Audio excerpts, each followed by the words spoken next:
Good morning. I'm Jill Snyder, Director of MoCA, and I am so pleased to welcome you on this snowy, yet again, morning, and to assure you that this is going to be a very rewarding, rich and rewarding experience for us all. I'm delighted to have everyone here at MoCA to join together in what I think is a remarkable collaboration that is inspired by our current exhibition, Ferran, Adria, Notes on Creativity. If you have not had a chance to see it yet, we encourage you to view the show following the symposium this morning on view on the top floor. And the exhibition here was an occasion to create a broad platform of programming that would connect to not only the culinary world, but really the worlds of where the intersection of creativity, technology, art, and food come together. This morning's symposium is just that kind of collaboration where we have an opportunity with our relocation to University Circle to really delve deeply into the rich potential of working with the intellectual capital that surrounds us here, and to connect the art and ideas of our time, which is really core to our mission. As some of you who are followers of MoCA, you know that last season in the summer we had an exhibition of Sister Corita Kent, a social activist nun printmaker from the 1960s and 70s, which created an opportunity to engage with some of the social activist groups in our town. This season, similarly, gives us a different kind of a platform, and I could not be more delighted to acknowledge the relationship with Case Western Reserve University, and in particular with the Institute for the Science of Origins. The best part of it is this all happened because on Saturday morning, as was my habit over the summer, I went to the farmer's market down at Shaker Square and ran into Glenn Starkman. We hadn't seen each other in a while and said, well, what are you up to? What are you up to? And before long, literally within moments, the spark around this exhibition and his excitement about in sharing with me the rich depth of scholarship of looking at the history of food and of cooking that existed at the university, and thus this conference was born. I'd like to acknowledge Alan Rock, who graciously put together this conference and has modestly taken a supporting role, but his role in identifying the speakers and in helping to really manifest on this should not go unacknowledged. So we love playing in the playground of this mix of ideas and art, and I think it really does support these core values of innovation that MoCA celebrates, and particularly that we feel is very germane to the business community. Before I introduce Glenn, I would like to acknowledge the sponsors who have helped us produce not only this season, but in particular this event. MoCA's board members, Dick Cahoon and Sandy Earle, Steelite International, Vitamix, our Leadership Circle funders, and in particular those members of our board who are involved with the Business Innovation Initiative, particularly Clyde Miles, who has taken the lead on that front. I'd like to now invite Glenn Starkman to come up. He is Professor of Physics and the Director of the Institute for the Science of Origins at Case Western Reserve University. How is it that a theoretical physicist is standing in the Museum of Contemporary Art preparing to introduce an anthropologist to moderate a discussion among a master chef, a computational linguist, and two historians? The Institute for the Science of Origins is a collaborative project of Case Western Reserve University, the Cleveland Museum of Natural History, and IdeaStream. People have wondered how we got to be who we are and where we are since there were people. Whether that's how the universe began, why you may clamber up mountains while I trudge, or why we look and often act like chimpanzees, but make and use tools to devise and create masterpieces of the culinary imagination. Once we had myths to explain these things, but increasingly questions like these about the origin and evolution of complex natural systems are being answered by science. The multifacetedness of such questions requires collaboration by people with diverse expertise and tools. The Institute for the Science of Origins strives to make that happen, bringing scientists with a wide range of expertise together to learn from one another and to work together. And while they are doing that, they are sharing their knowledge and excitement with the public, and crucially training and learning from the rising young interdisciplinary scientists of tomorrow. As director of the Institute for the Science of Origins, I'd like to first thank Chef Adria, our speakers who you'll meet in a moment, and Jill Snyder and the wonderful staff here at MoCA Cleveland for creating the time and space for this multifaceted program in the context of this boundary crossing exhibition and Chef Adria's whirlwind of a visit.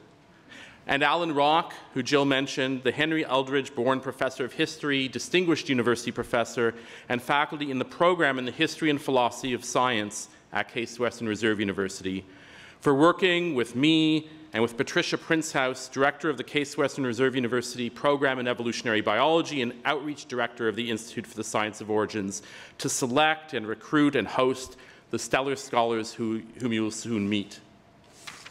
But most of all, I'd like to thank you all for being with us today to share in our exploration of the origins, innovation, and imagination of food. To guide us in this morning's peregrinations and to introduce our speakers, I'm very pleased to introduce our moderator, Dr. Eileen Anderson-Fye, Robson Junior Professor, Associate Professor of Anthropology, and Adjunct Assistant Professor of Psychiatry at Case Western Reserve University.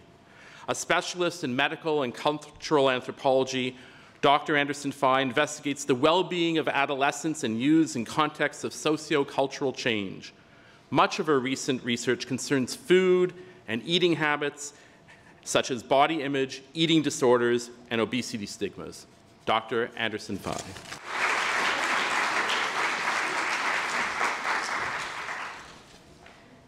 Good morning. Thank you, Glenn. It is an honor to be here today for this exciting symposium, Food, Origins, Innovation, Imagination. No one better embodies these concepts than Ferran Adria. Ferran deconstructs food to interrogate its essential elements. He asks, for example, what is it that really makes an olive, an egg, or a tomato? From there, he reconstructs the item using science and technology to unearth a crucial element, expression, or elaboration of the item that we never saw or tasted in quite that way. His inventive approach allows us to come to know our food, our science, our humanity far better than we did before the meal. The term game changer is used far too often, but in Ferran's case, it actually applies. He has utterly transformed what the world understands about food and its possibilities. In doing so, he has inspired new culinary curiosity among diners and creativity among chefs. It is no wonder, then, that he is so often compared to the likes of Dali, Einstein, and Picasso. How does Ferran continue to invent and reinvent the very ideas we have about tastes, forms, textures?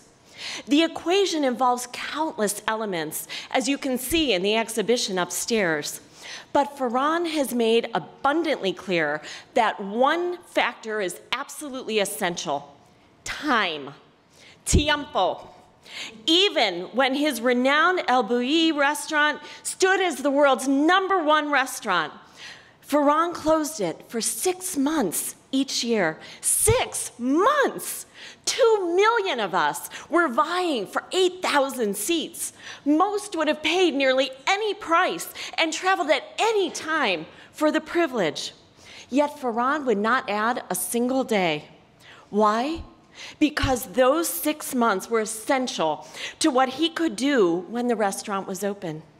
During that time, he reflected, imagined, traveled, and he rigorously experimented to create recipes and then systematically tested them to move them to efficient production and what he has called artisanal reproduction. Then, 3 years ago, Adria closed El Bulli altogether. He did not have time to continue to run the restaurant and embark on his next innovative venture, a foundation dedicated to developing, classifying, and spreading culinary knowledge, and at the same time, exploring and nurturing creativity far beyond the kitchen. That is, he will seek to deconstruct and share ways that each of us can nurture our own creativity in any area. One final point before I introduce our panelists. Creativity occasionally evokes images of sprawling, boundless exploration. Ferran himself explored thousands of different ideas for the El Bulli menu. But remember this too, only a small fraction made the menu. Just as he would not add seatings beyond 6 months or continue the restaurant beyond 2011, Ferran also understands that creativity requires discipline. And this is where I come in. Specifically, my role as your moderator is to ensure that this session exemplifies Ferran's emphasis on discipline with regard to time. Along with Ferran Adria, we have a luminary panel of scholars with us this morning. If we are to make the most of this opportunity, we all will have to employ our own temporal discipline. And if that fails, rest assured that I will provide some of my own. And now it is my privilege to introduce our panelists. First, we'll hear from Rachel Loudon. Rachel is a scholar of history, philosophy, technology, and science.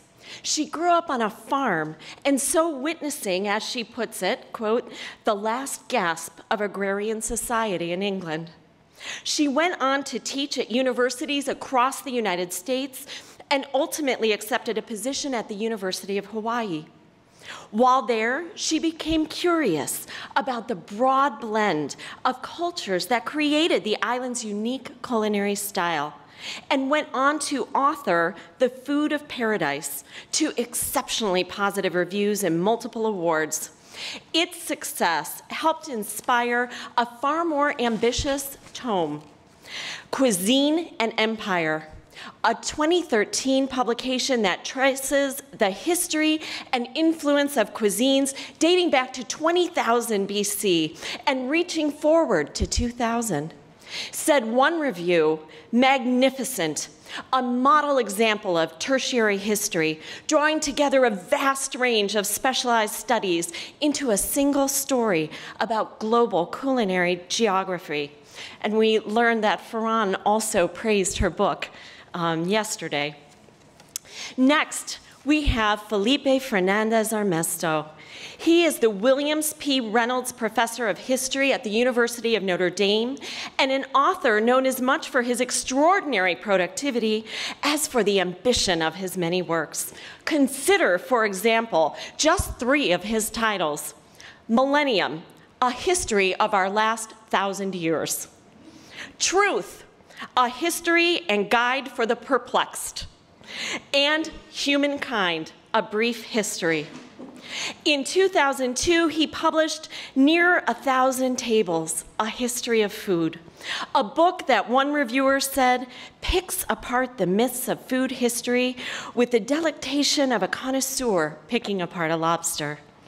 Added the New York Times, his real subject is man's extraordinary powers of invention when it comes to finding and preparing food, and inventiveness he himself documents in our sometimes heroic, sometimes comic, sometimes pathetic quest to improve upon mere survival.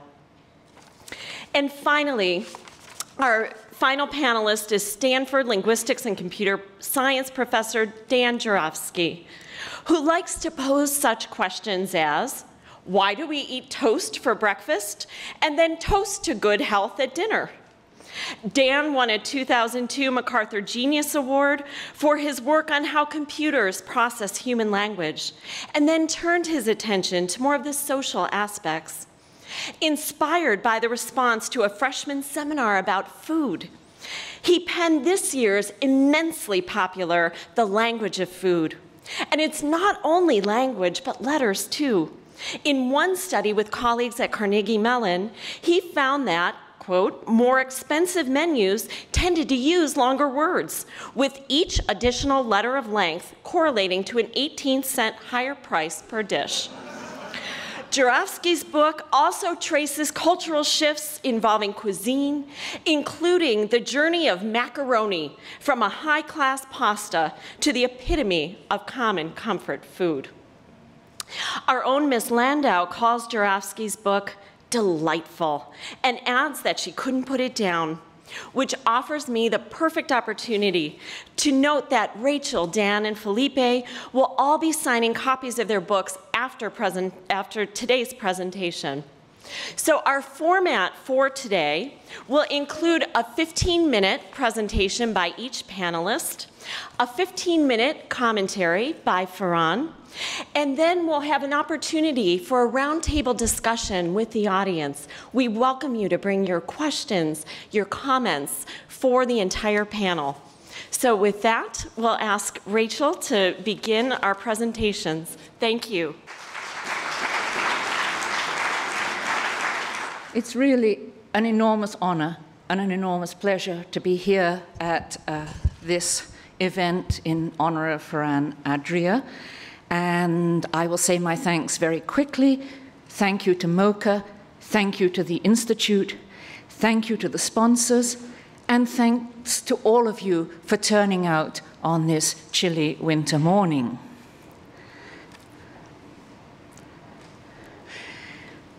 I've never had the luck to walk up the steps to El Bulli, although I've read much about it over the years and heard much about it from those who've been so fortunate to have done so.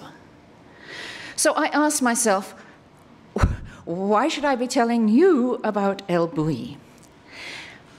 The answer is that I've spent a lifetime thinking about the history, the origins of innovation in science, in technology, and in food. And what I would like to do this morning is to talk about where Ferran Adria stands in the long history of gastronomic creativity. And I would like to do that by telling you three very brief stories before I go on to talk about where his work fits in with these three earlier stories.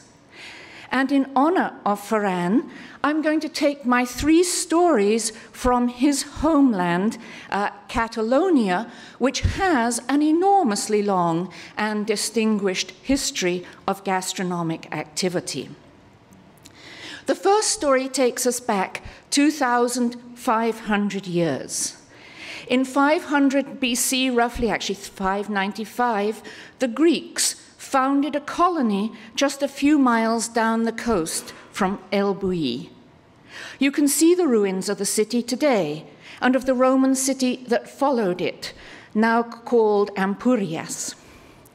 It's a beautiful spot where you can wander through the streets and imagine the inhabitants going to the perfect little temple with its pillars and pediment before going on to eat dinner.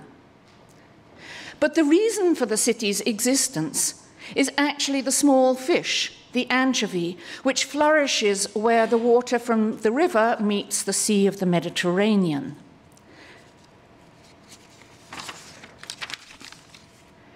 The anchovies that were caught in this area were turned into fish sauce, garum, that was an essential ingredient for classical high cuisine. They were placed in stone tanks like these, covered with salt, and in a few days or weeks, the sun and salt turned the little fish into a clear brown condiment.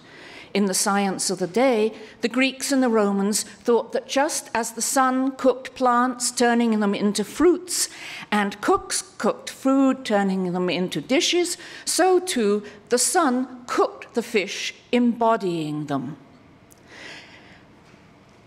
They're just like the identical fish sauce of Southeast Asia today. This was a great flavor enhancer and much in demand. It was packed into amphorae, specially shaped and sized, graded, sealed, and exported to eager diners around the Mediterranean. And in the great remaining cookbook of antiquity, compiled in the 4th or 5th century AD and attributed to Apicius, it was used in up to 400 different sources. So someone had done the hard work of working out how to use this ingredient. The second story jumps up to about 500 years ago. In that year, the Libre del Coch, the Book of the Cook by Ruperto Dainola, almost certainly a Catalan, although he worked in Naples, was published in Barcelona. And here on this cover of this edition, you can see a cook stirring a pot. He was preparing one of the dishes of the high cuisine served at European courts, perhaps the court of Naples. And by now, just as there had been a Greek temple along with the fish, along with the meal at the court, you had these beautiful, newly invented transparent glass utensils and dishes. Here is a glass ewer made in Barcelona in the style of Venice in 1520. It's beautiful, it's transparent and glowing with color, and Ruperto Dainola talks about this glass in his cookbook. Not this particular ewer, but the kind of glass. He also gives a recipe for membrillo, quince paste. This is a fruit jelly, and you can see that, like the glass, it glows, it's transparent, it's pink. It's molded into exquisite shapes, like this one with a stag.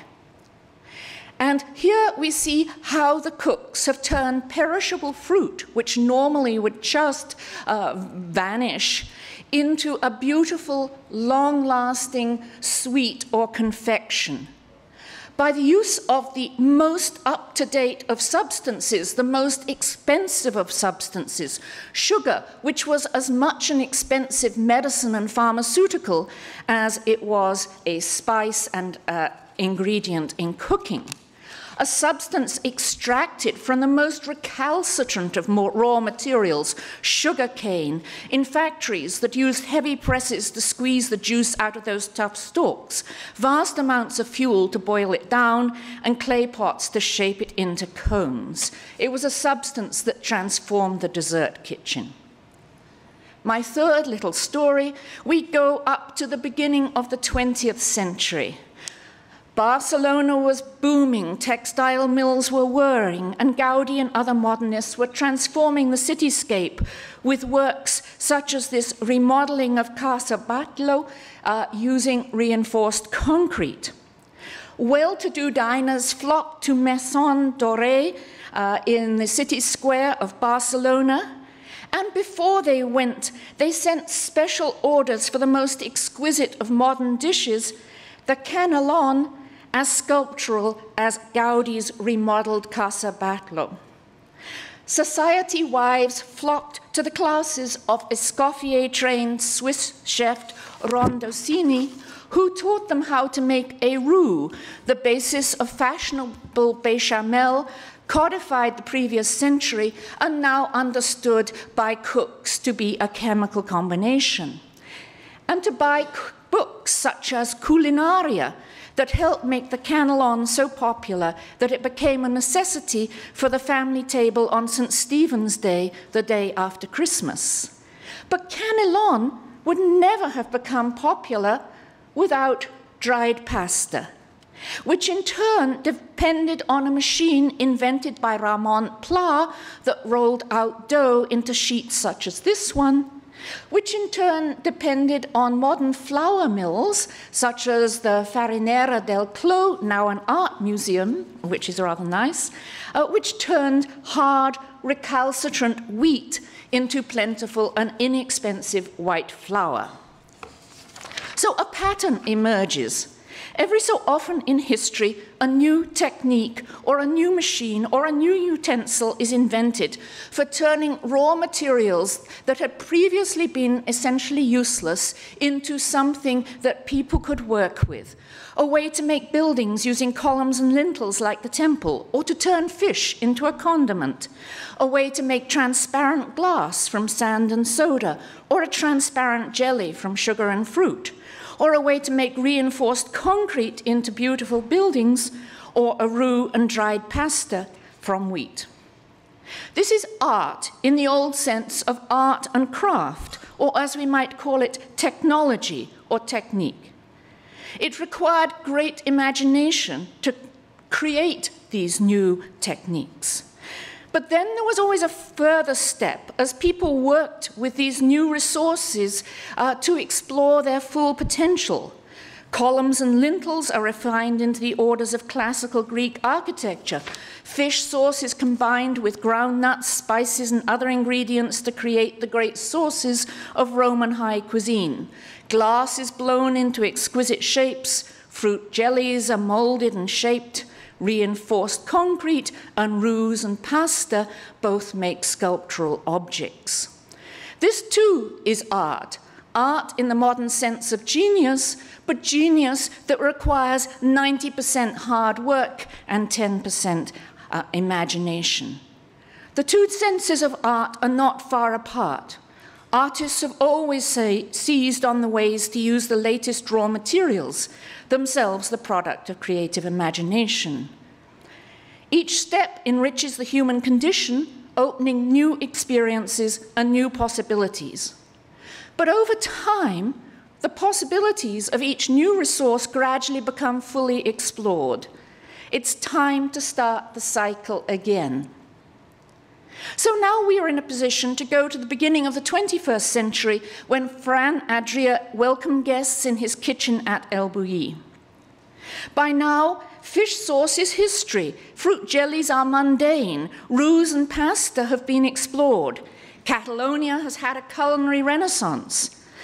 Adria asks his team and his staff to offer guests new gastronomic experiences based on new resources. So he offers a carrot foam, which, like earlier wonderful dishes, is based on what had been a mundane resource. He takes a nitrous oxide that had been used previously to produce industrial aerosol creams that were rather the laughingstock of the area of high cuisine.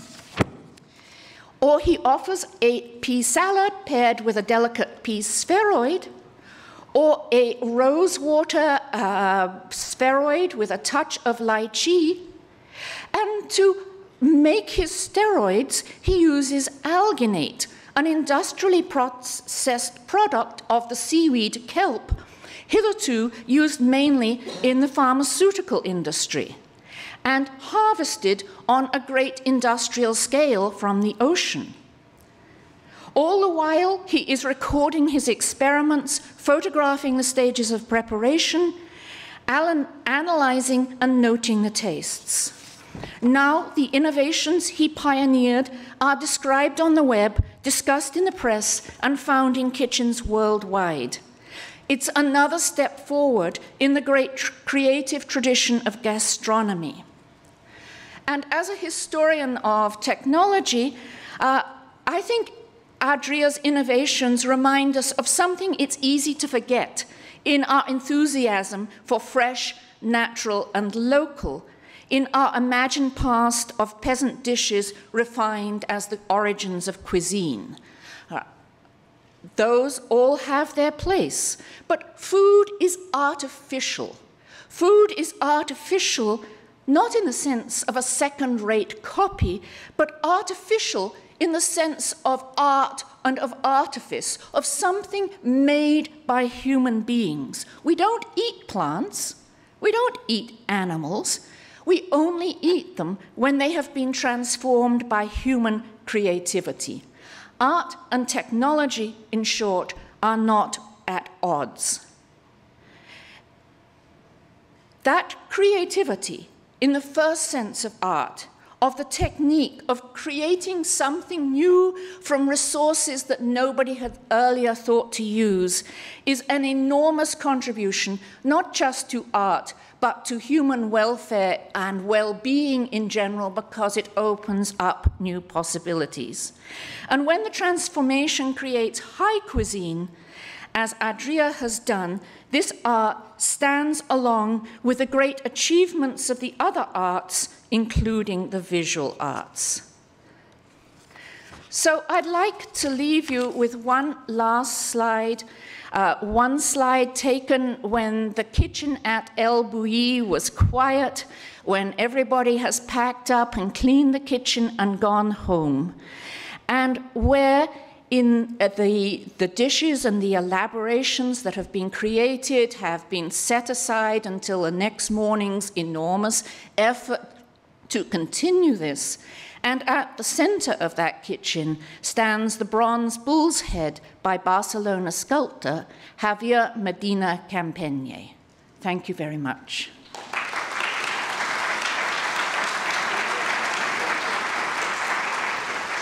Thank you so much, Rachel. And now we will welcome Felipe Fernandez Armesto. Well, thank you very much. I'm sorry, ladies and gentlemen, I probably look like a cabaret artist, but I promise I won't sing.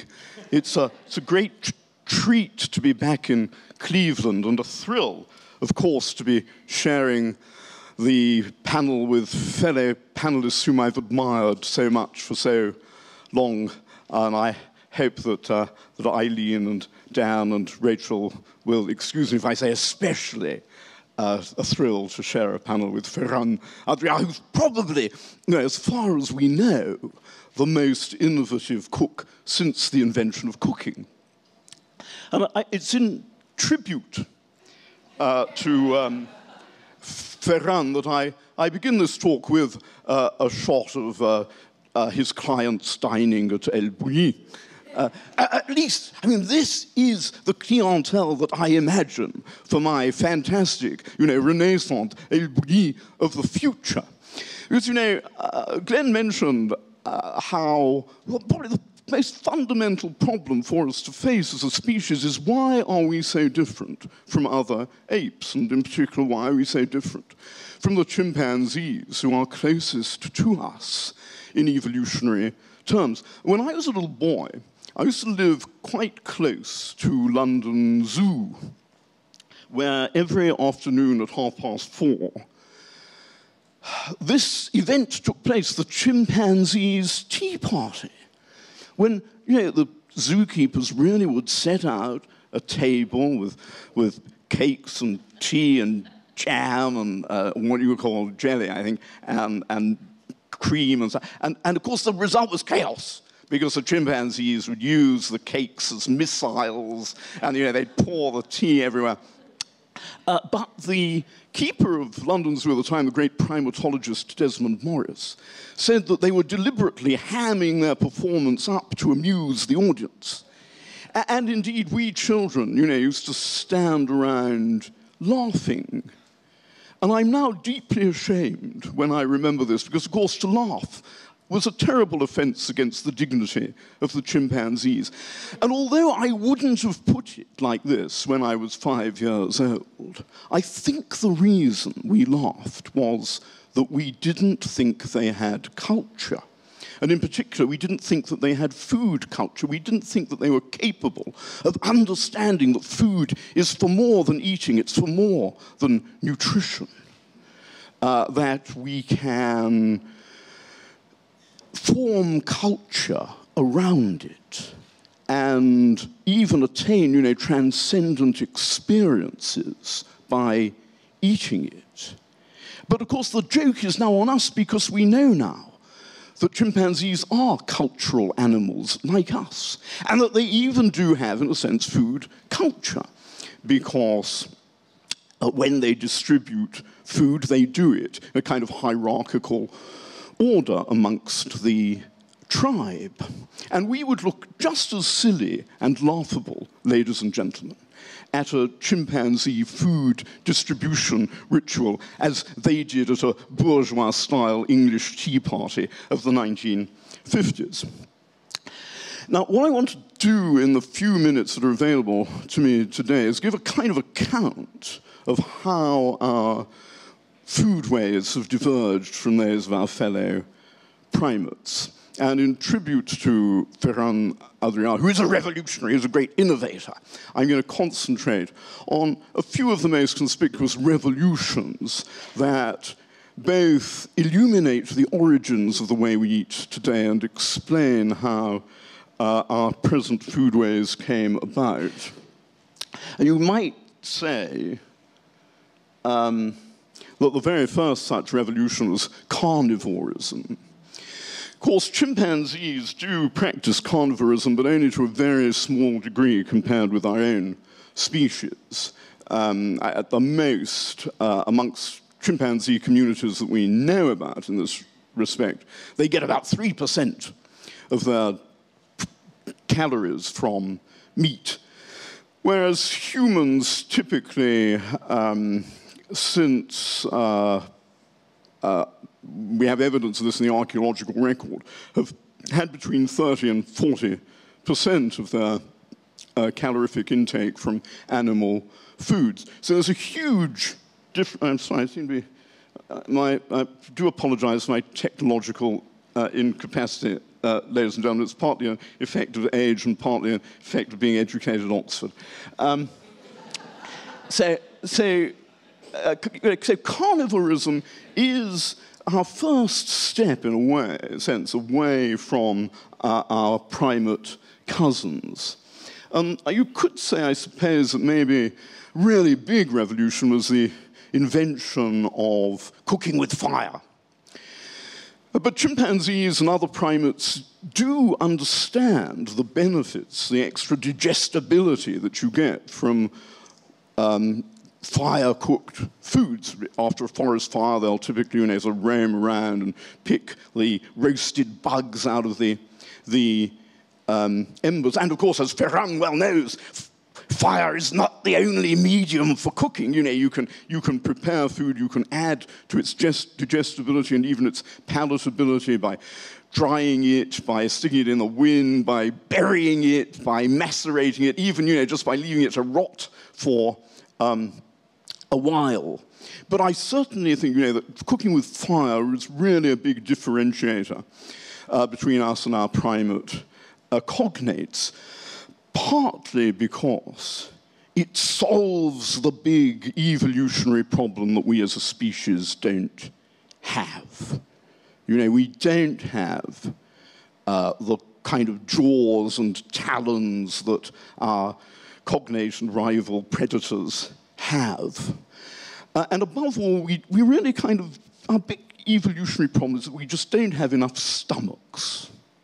The Empress Theodora is said to have regretted that she didn't have more sexual orifices. Well, ladies and gentlemen, I think she had plenty, for any normal purposes. But we could definitely do with more stomachs, because it's our inability to ruminate that confines us to a very limited range of vegetable foods. Our lack of stomachs compared with our weak jaws and teeth and talons. And now cooking has solved that problem for us. It's made a great range of foods available in the vegetable world, made them available to us to eat. And the further way in which cooking has transformed us, of course, is that it's given us a new cultural focus. Now, of course, Latin focus literally means hearth. And it's when people began to gather around the fire to share meals that I think, the kind of distinctive cultures that characterize humans and distinguish us from other animals began to take shape. The third great revolution, that great discovery, is the discovery that food is for more than eating. And I think I very much endorse what Rachel just said in her admirable talk, but to her emphasis on art and technology, I'd kind of add magic. Because, food has a transmutative power. It very obviously, transforms our bodies. I mean, it's made me very fat. It transforms our health, but it can also have, moral and spiritual effects. And I think the great breakthrough here that our hominid ancestors made that distinguished them from the evolutionary tradition that produced other apes is cannibalism. Now, that's why I show you this great allegory of cannibalism by Ferran's compatriot, Salvador Dalí. Because cannibalism is almost unique amongst mammals, to humans. Very few other mammals that practice it. Chimpanzees do, but only in very limited circumstances, whereas for humans it's a really distinguishing feature. Under the stones of every civilization, you will find the bones of cannibal feasts. We don't know of any human society that doesn't have cannibalism somewhere in its past. And in my submission, the reason for that is not nutritional, but moral. Overwhelmingly, cannibal societies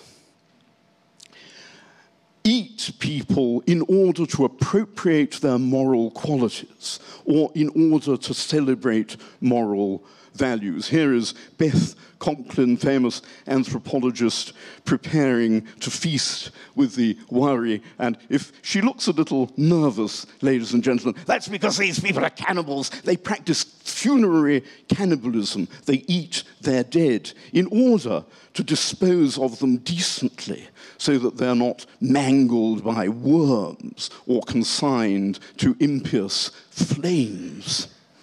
So, cannibalism is the first evidence of cannibalism amongst hominids about 800,000 years old. So I think this is the first evidence we have that our ancestors, our direct ancestors in evolutionary terms, were eating in order to transform themselves morally. And of course, this means, if I'm right, that the reason why cannibals are cannibals is the same reason as most vegetarians are vegetarians. Because most vegetarians justify vegetarianism in terms of its morally improving qualities. And of course, one can multiply these examples of transformations. As Sylvester Graham's treatise, he thought that that certain foods would make you chaste. And think about the transmutative magic of turning wheat into beer. Amongst the transformations that Rachel mentioned, I'd add this one as really critical, because this is turning these ears of grain into a potent entree into a psychotropic world in which you can have visions and great experiences, something which affected me deeply last night when I arrived in Cleveland too late on a Sunday night to get a drink. So if you see any deficiency of psychotropic qualities in this morning's talk, ladies and gentlemen, that's why. And that's also, of course, why food becomes a cult object, and why in many religions, including the one to which I subscribe, we eat our gods in a celebration of mutual sacrifice. Now, I haven't left myself time to go through these rather boring transformations like the origins of agriculture and of social differentiation of food and the great ecological exchange of the early modern period. I was going to show this slide because Ferran will recognize it. It comes from Barcelona. So I don't have time to go through those, but I'd say that in some they're important because the origins of agriculture, the ecological exchange of the last 500 years, which was swapped edible biota around the world, have been important because they've reversed the course of evolution. They've introduced to natural selection what I would call unnatural selection, in which human beings create new species to suit their own purposes by hybridization and speciation. And the ecological exchange reinforced that process by reversing 150 million years of evolution in which it happened severally and divergently amongst the different continents of the world, and we've replaced that with a new convergent model of evolution in which the same species, the same biota, exists all over the globe, climate for climate. But I do want to spend a moment on my next revolution, which is what I call the Great Fat Revolution of the 19th century. Until this time, the world depended for lipids on this. This was the major source of lipids in the world, whaling. You had to go out in a frail bark with little spears to hunt monsters in order to keep the world adequately supplied with fats. And that situation, which by the 19th century had led to a really grotesque and dangerous world shortage of lipids, was solved by the new sources. This is colonialism producing palm oil, artificial fats. Obviously, lots of breakthroughs solved this problem, as a result of which fat, instead of being a rare and delicate luxury, became cheap. And as a result, our aesthetics, indeed, our bodies were transformed. Because I think this is one of the last paintings, one of Renoir's famous bathers, 1880s, one of the last paintings to show really positive appreciation of bodily fat, since when it's become almost universally deprecated, as in the paintings of Botero. Whereas for most societies and for most cultures throughout most of history, fat has been prized, dietary fat has been prized, been expensive, and bodily fat has been admired and worshipped. Whereas today, if you want an icon of perfect beauty according to today's aesthetics, you have to go to Barbie, who's so thin, with breasts so big that if a real human was built like that, she'd just topple over. When the fat revolution had happened, when the world shortage of lipids was solved, another revolutionary process, industrialization of food supply and distribution, was also affecting our foodways. This Heinz's factory.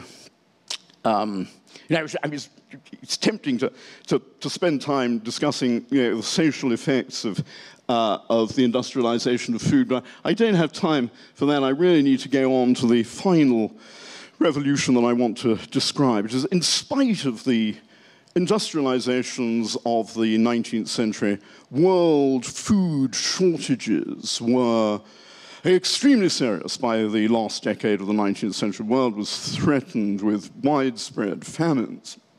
And that's been a recurrent problem as population and food supply have got out of sync periodically during the 20th century. That problem was solved in 1909, really, by this guy, Fritz Haber, who discovered a way of turning atmospheric nitrogen into fertilizers. As people said that he had plucked food from the air. And that's the beginning of our 20th century history of keeping ahead of famine by scientific innovations. And this slide is meant to illustrate the great green revolution of the 1960s, 1980s, which by introducing new species that were relatively easy to cultivate intensively, solved the problems of famine which were then threatening the world. Well, although we haven't got distribution right in the world yet, and although the ecological effects of the Green Revolution threaten us in other and previously unsuspected ways, we do now live in an era of abundance. And I expect, ladies and gentlemen, those of you who are good patriotic Americans are already looking forward to a scene like this in your own homes next week. And this is a great painting by Norman Rockwell. But, of course, you know, this kind of scene was only possible because of the first revolution that I mentioned, the invention of cooking with fire. Because it's this kind of focused eating in which communities get together and celebrate their commonality when they sit down to a meal. That was only possible as a result of the invention of cooking with fire. And I strongly suspect, ladies and gentlemen, that the next revolution will be the disappearance of that tradition. We may, you know, not in future see scenes like this because fast food, the microwave are returning us to a sort of pre-social era, an era like that of our hominid ancestors in which people no longer eat together. I mean, there are even students, I regret to tell you, ladies and gentlemen, who come to my lectures and eat their lonely meals looking at me instead of talking to each other. And of course, you've probably got I don't know, you all look so young to me that you probably, none of you are old enough to have teenage children. But if you do, you know, you've probably got that problem where they grab their meal out of the microwave or the refrigerator and go and sit in front of a television screen or a computer screen or something ghastly like that, and you know, just don't take part in the social eating that Norman Rockwell's painting represents. And so I strongly suspect, ladies and gentlemen, that we are about to witness a reversion to that lonely world of the hominid scavenger grabbing his meal and going and sitting, eating it alone under a rock. Thank you so much. And now we have Dan Jarowski. Well, I'm going to follow up on Rachel and Felipe by beginning with origins, and then we'll move on to innovation and imagination. So think about American food. The advantage of being in an immigrant nation like ourselves is that the origins of our food are very clearly available in the names. So hamburgers, our frankfurters, our French fries, and yes, our ketchup are all very clearly tell us where they come from. So hamburgers come from Hamburg, and frankfurters come from Frankfurt, and French fries come from, well, Belgium, which is close enough. And ketchup, of course, is Chinese, and so I want to talk about that. So imagine that you're a fisherman. So you're living in just at the same time as the garum that Rachel was talking about, the 500 BC period, but now you're living in Asia, and you're fishing along the rivers and the coast of Asia, and what do you do in the dry season? You need to preserve your fish. So you're going to preserve your fish by layering it with rice in a jar and then going away for a couple of months. And you get a lactic fermentation. The rice turns into goop. The fish becomes like a salty ham. Then a few months later, you scrape off the rice and you eat this delicious fish. So this was mentioned in early Chinese texts. It's a practice that's still used in Guangxi, these Thai-speaking tribes that still live up in the hills by the streams there. So 200 BC, China expands from the north down into this southern area, assimilates all these locals who are making all these preserved fishes, pushes the rest south into Vietnam, into Thailand. And And these fishes spread around. So for example, this exact fish spreads to Japan, this idea of layered fish and rice, where the fish goes bad and that preserves, the rice goes bad and that preserves the fish. And that becomes the ancestor of sushi, this narezushi. And then slowly, over time, an innovation happens. So now I'm going to talk about innovations. The innovation is, instead of letting the rice go bad, we could use fresher rice and just add vinegar and get the same kind of sour flavor, and also preserve the fish a little bit. And then by modern times, we have refrigeration. Now we can have completely fresh fish. So the recipe is completely transformed into modern sushi. So back in Fujian, back in the south of China, where all these originally Mon Khmer and Thai and speakers had been, all of these fish pastes and shrimp paste were a very important part of the cuisine, as well as paste made from the leftovers of making rice wine, the rice lees. So you have cuisines with lots of fish sauces and wine sauces. And further south, as these people have been pushed south, you get the development of these beautiful fish sauces, just like the European garums of the 500 BC. We have the early evidence for these beautiful fish sauces, like the Vietnamese and Thai fish sauces we eat today. There's a picture of me at a fish sauce factory in Vietnam. Now, Fujian, these southern provinces of China, Fujian is a southeastern province of China, cut off by mountains from the rest of China. And so the region is linked to the sea. That's where the world's largest seaport was in the Middle Ages. This is where Marco Polo sailed back to Persia from Fujian. And sailors from this region, Fujian and the southernmost region, Canton, sailed throughout Southeast Asia, bringing fish sauces from Vietnam and Cambodia and this fermented red rice that they were using in various cookings all around the Chinese settlement of Southeast Asia, propagating throughout Malaysia and what's now Indonesia and the Philippines. Now, we're at 1600. You're a British sailor, and you're sailing to Asia because that's where the money is. That's where industrial production is. That's where the porcelain and silk and tea and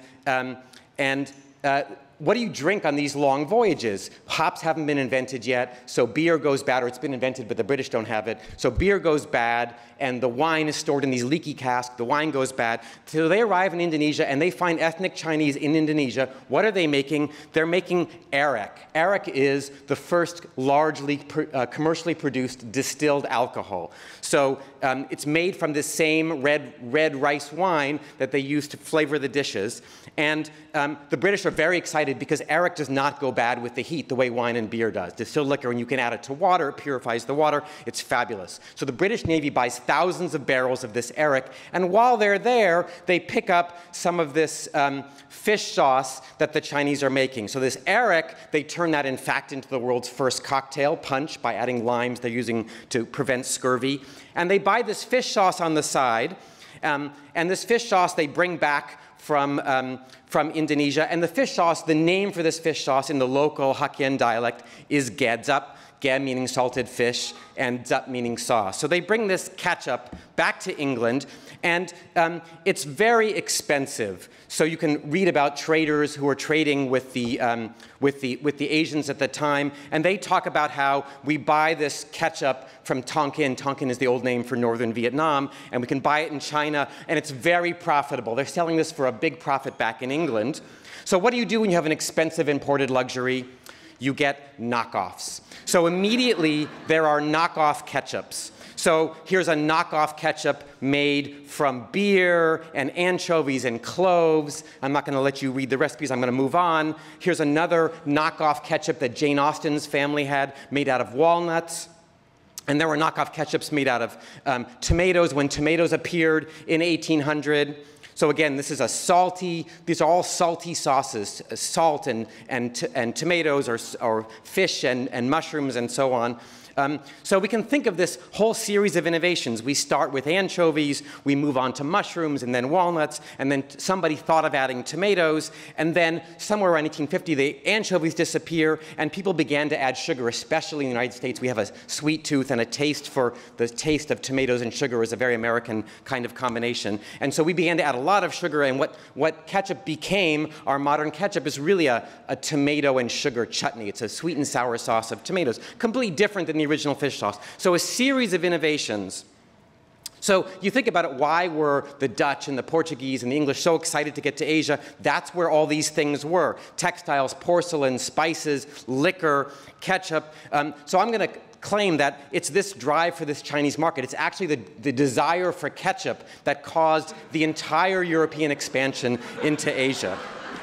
So ketchup is really the story of an early globalization, much earlier than we normally realize. Economic domination by a superpower, but the superpower is China.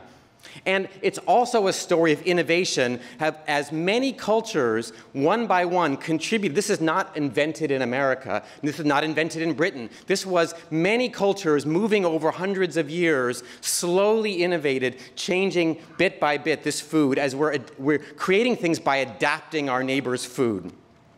So I want to turn very briefly to computational linguistics, my other field. So in computational linguistics, things like you're searching the web with Google, or you're translating languages, or you're talking to your phones, where do the techniques that underlie this? We have these models called the noisy channel model, statistical classification. These computer techniques, where do they come from into computer science?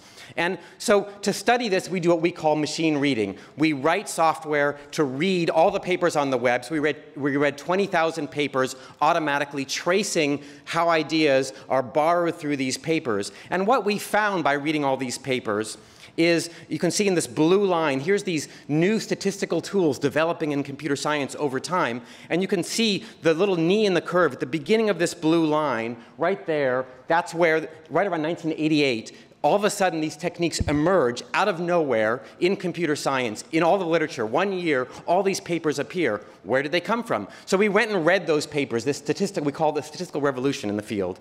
We read these papers, and every one of those papers was written by someone in another field. It was written by electrical engineers who came for various reasons. They came to computer science conferences, brought their new ideas, and these ideas were borrowed and adapted immediately to these new problems. So both in ketchup and in computer science, in technology in general, recipes are just technologies. In technology in general, we innovate by borrowing, by stealing from somebody else. Somebody has to physically go somewhere on a ship or to a conference, and these ideas travel with the people. So I want to conclude by just giving you a few examples of applying these ideas of computational linguistics now to study food in a different way. So for example, we looked at online menus. We wrote software, we scraping from the web menus for 6,000 restaurants and asked, for example, how do expensive menus differ from cheap menus?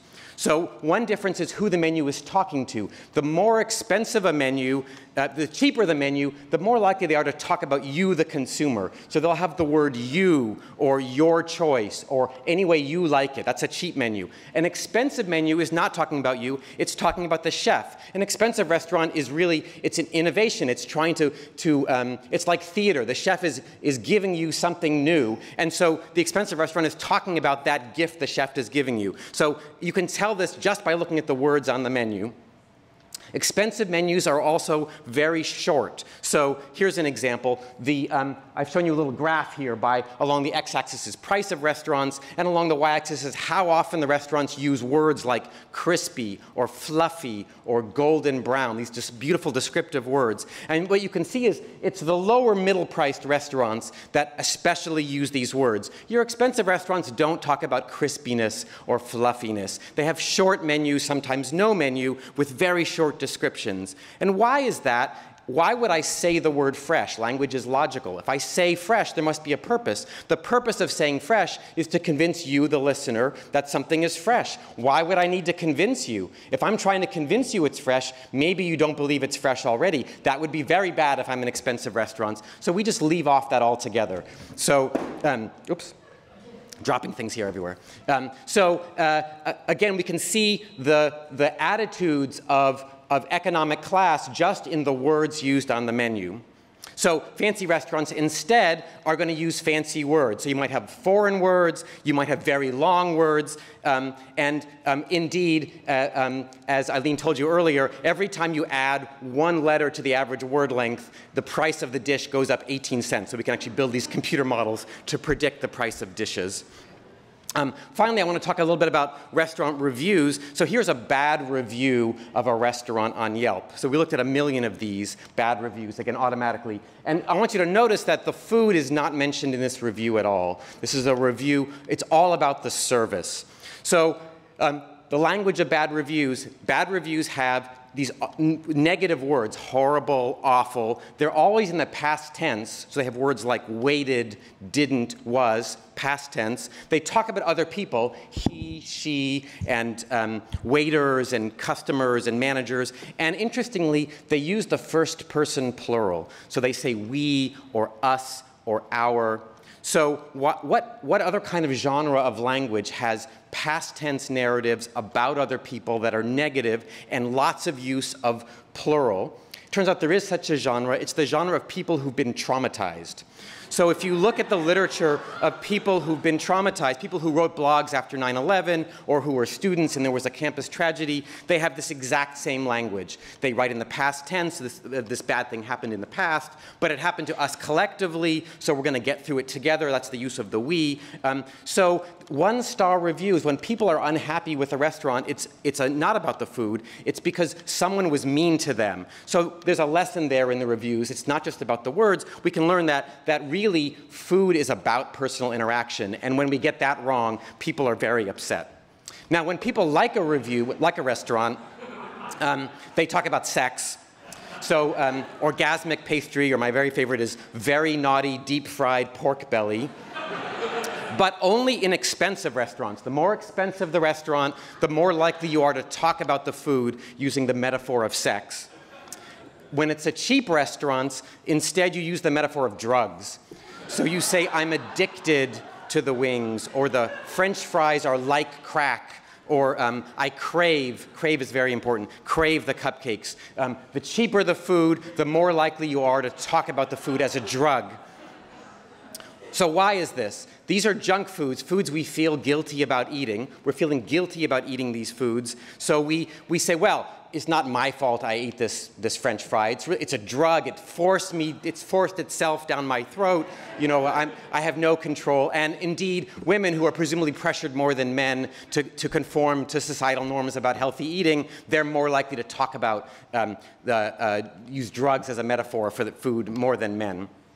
So in summary, first, innovation in recipes, like any other technology, comes from the boundaries between things, boundaries between cultures, boundaries between fields. And we can see another kind of boundary, boundaries between classes. In every word has hidden within it meanings not just about the food, but about the people and the social class and our attitude and our human nature. It's there throughout the food, like in our reviews, where we're distancing ourselves from our pleasures, and really in the end, it's all about the personal interactions. So I'll stop there.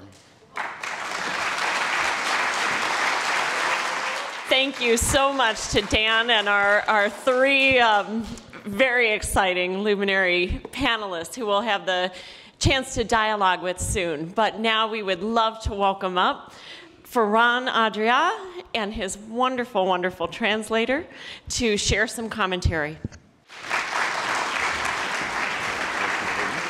Antes que nada, muchas gracias a todos por estar aquí. Thank you to all of you for coming today.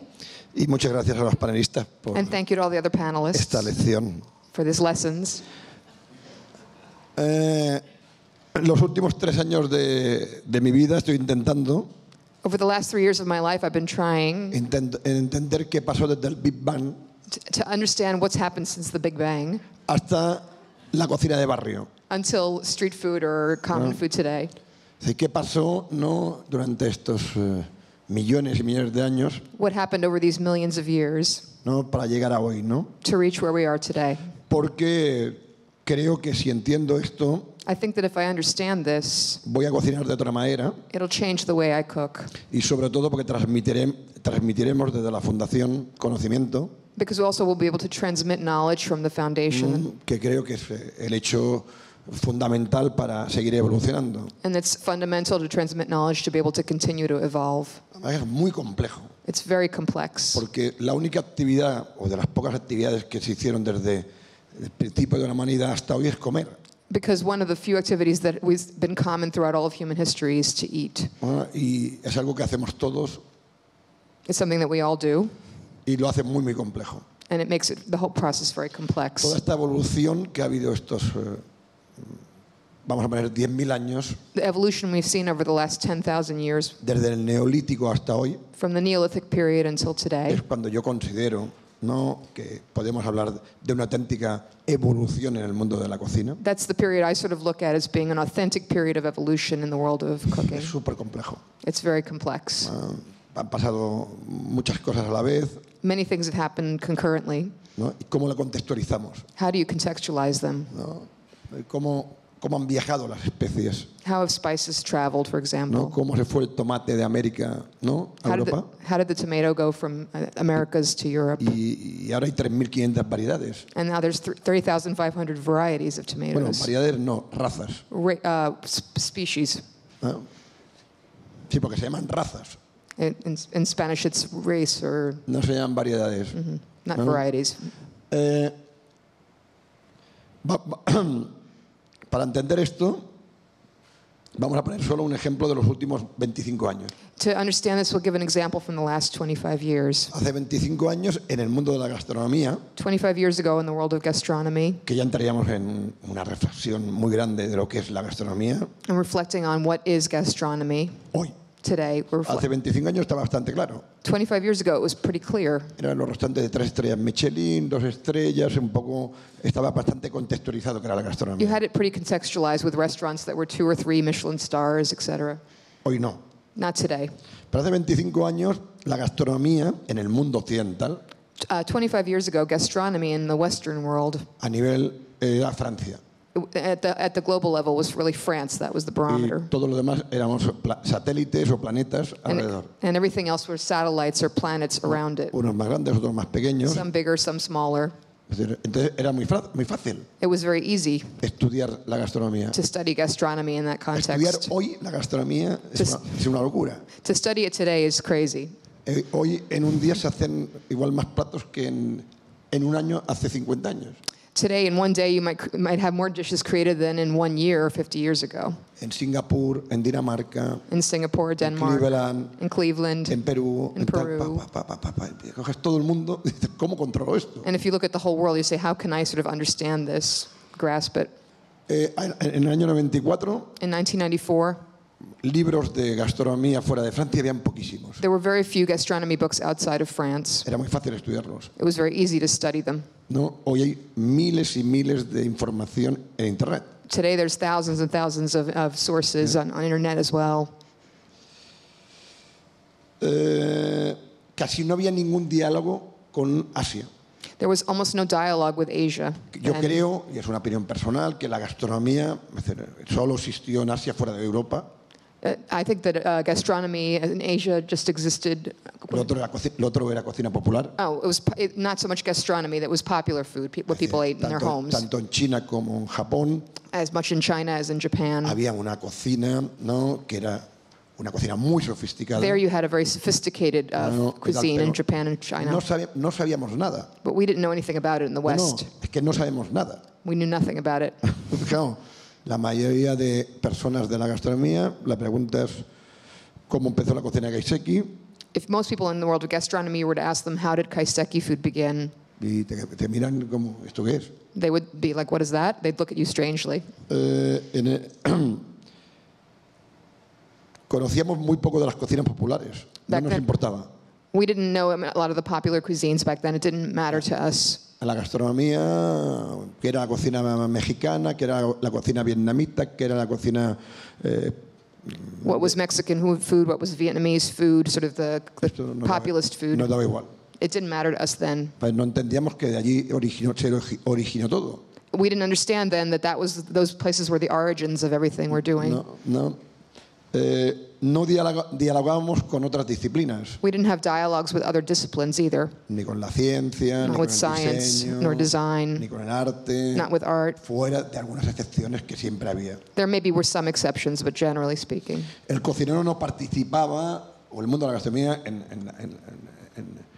lo que podríamos decir la red social, ¿no? A chef did not participate sort of in the social web. Era algo muy endogámico, es decir, trabajábamos en un restaurante y para el mundo de la cocina. We would just work within the discrete properties, the borders of the restaurant. Hoy es todo lo contrario. Today is the opposite. Es decir, todo, en 20 años. In 20 years, all this has Es changed. la misma revolución que pasó cuando se crearon los restaurantes. It's the same revolution that took place when restaurants were first created. No, fue una revolución. It was a revolution Y hoy hay then. una revolución que no sabemos muy bien cómo gestionar todo esto, And today there's a revolution that we can't quite get a handle on it. cómo ordenar todo esto, How to structure it all, cómo explicar todo esto how to explain it a un estudiante que esté en una universidad, una escuela de cocina. to a student in a culinary school or in a university. ¿No? Por esto estamos ante un reto importantísimo, That's why we're facing this important challenge. que si somos capaces en los próximos 20 años de ordenar todo esto un And poquito, if we're capable of organizing this all within 20 years, daremos un paso de gigante. that will be a giant step forward. El mundo de la gastronomía no había entrado en la universidad The world of gastronomy had not really entered the university sector. a través de los que hacen la gastronomía. The people who were doing the gastronomy, the chefs and the cooks. Había entrado a través de historiadores, It had de been otras there with disciplinas, historians and other disciplines, but not pero not chefs. un cocinero impensable que fuera a dar una conferencia en la universidad. It was unthinkable for a chef to go give a conference at a university. Pero impensable, vamos. Unthinkable. No. No había un diálogo. There was no dialogue. Si no había un diálogo era difícil muchas veces contextualizar. Without a dialogue, it's very difficult to contextualize these Si things. no entrábamos en la universidad, If we don't enter the university, no habían recursos there would be no resources para hacer estudios, para analizar. to do studies, to analyze. Casi no hay analistas de cocina. There's very little analysis of cooking in that Hay analistas sense. de todo, de la cría del cerdo, You can analyze pigs, de la cría de or zanahoria, pero carrots, no analistas de gastronomía, but not analysts of porque gastronomy. para esto hace falta recursos. Because for that you need Para esto hace resources. falta que la gente pueda estar personas como ellos pueden estar 3 años. You need people to be able to have the time to spend No, 3 haciendo years este análisis. doing this kind of analysis. No hay becas There's no scholarships de gastronomía en el mundo. for gastronomy in the world. Poquísimas, Or few. poquísimas. Y este es el gran reto, ¿no? And this is the great challenge. Porque este mundo de la gastronomía y hoy entendemos la gastronomía como la relación humana con la alimentación. Today we understand gastronomy as the relationship between humankind and Alimentación. feeding yourself, nutrition. ¿No? Esto es lo que yo entiendo. Eating. Mueve más del 15% de la economía mundial. It's more than 15% of the global economy. Estaría bien que se devolviera algo, ¿no? It's time to give back a bit A la gente que estudia, ¿no? La to study alimentación, la gastronomía, a la gente que lo hace and to give back to the people that are doing it, a través de estas becas to do scholarships and have this que, knowledge. ¿no? Y crear esta red social And then this social web para coordinar y ordenar todo esto. to be able to coordinate and organize this. Este es el gran reto que hay. Es decir, eventos como este nos hacen soñar que un día igual será posible. Events like this make us dream that one day it will be possible. This is the great challenge. En el País Vasco y en España hay una universidad que se llama el Basque Culinary Center. In the Basque Country in Spain, there's a university called the Basque Culinary Center. Yo soy el presidente del Consejo Asesor. He's the president of the council that Y en 4 operates. años hemos conseguido una revolución en lo que es la educación en el mundo de la gastronomía. And in 4 years, we've really kind of gotten a little mini revolution in terms of how you teach this in the world of gastronomy. Donde entender que sí, que hacer las técnicas de cortar una patata y saber las técnicas están muy bien, To explain how the techniques of cutting a potato, all of that is great. pero es mucho más importante el conocimiento. But the knowledge is more important, knowledge about the process. ¿No? Entonces yo creo que estamos en una revolución, We're in the middle of a revolution now. ¿no?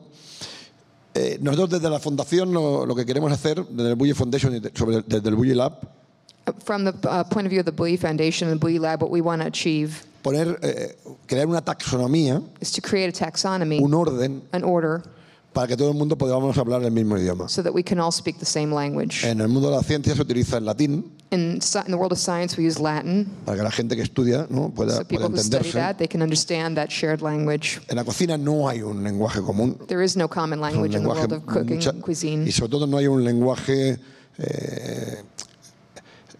reflexionado There's not a language that we've reflected on, that's thoughtful, y estudiado sobre lo que sería el cocinar. and sort of looking at what it means to cook. Ahora he visto varias veces la palabra salsa. I saw the word sauce many times. ¿Qué es Salsa. una salsa? What is that? Que no, cuidado, no confundamos salsa con condimento. We shouldn't confuse sauce with condiment. Bueno, son dos cosas diferentes. They're different things. ¿Desde cuándo hay salsas? ¿Desde cuándo hay salsas? From when did sauces originate? When do we have them from? ¿Y desde cuándo están conceptualizadas las salsas? And since when do we have this concept of a sauce? Porque una cosa es que existen y otra cosa es que se conceptualicen. Because one thing is for it to just exist, and then for another thing for it to be conceptualized. La minifalda And contextualized. la creó Mariquen, Mari Wen created the miniskirt. ¿no? No. No. La conceptualizó. No, they conceptualized it. Los romanos y los griegos ya llevaban minifaldas. The ¿sabes? Romans and the Greeks were already wearing miniskirts a long time before that. Pero eran un poco diferentes, ¿sabes? No. But they were a little different. ¿No? Eran peludos, ¿sabes? No. They were hairy. Entonces,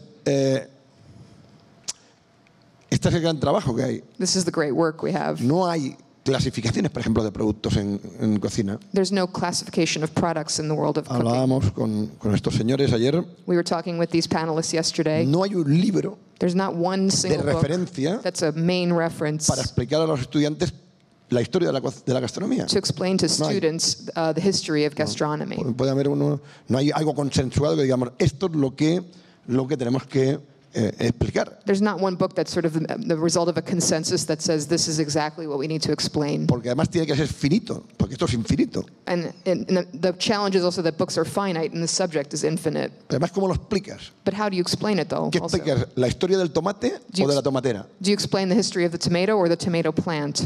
Porque yo siempre veo la historia del tomate. ¿Cómo la historia del tomate? Because I always see the history of the tomato, but what do you mean the hay history que of the explicar la tomato? historia de la planta del tomate. You have to explain the history of the plant Hay que itself. explicar que el tomate es un fruto de una planta, You have to explain that it's the fruit of a plant donde hay hojas where there's leaves que tienen un olor maravilloso. that have a wonderful aroma. Si tú las frotas con la mano, If you rub them with your hand, es increíble. Si comes una ensalada de tomate, it's the same thing as if you eat a tomato salad. tienes que saber que las flores son un poco tóxicas. You have to know that the flowers are a little bit toxic.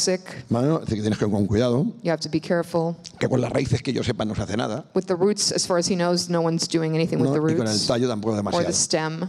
Ya, si entiendes esto If you understand y these explicas la steps evolución, and you explain the que evolution, los hombres somos un desastre. that mankind is a disaster. Pero dentro de este desastre, But within this disaster, cualquier tomate malo any horrible tomato de un from supermercado a supermarket es mejor que el tomate original. is still better than the original wild tomato. El tomate original salvaje es incomible. That you cannot eat the original wild tomato. Es incomible. Es decir, It's just inedible.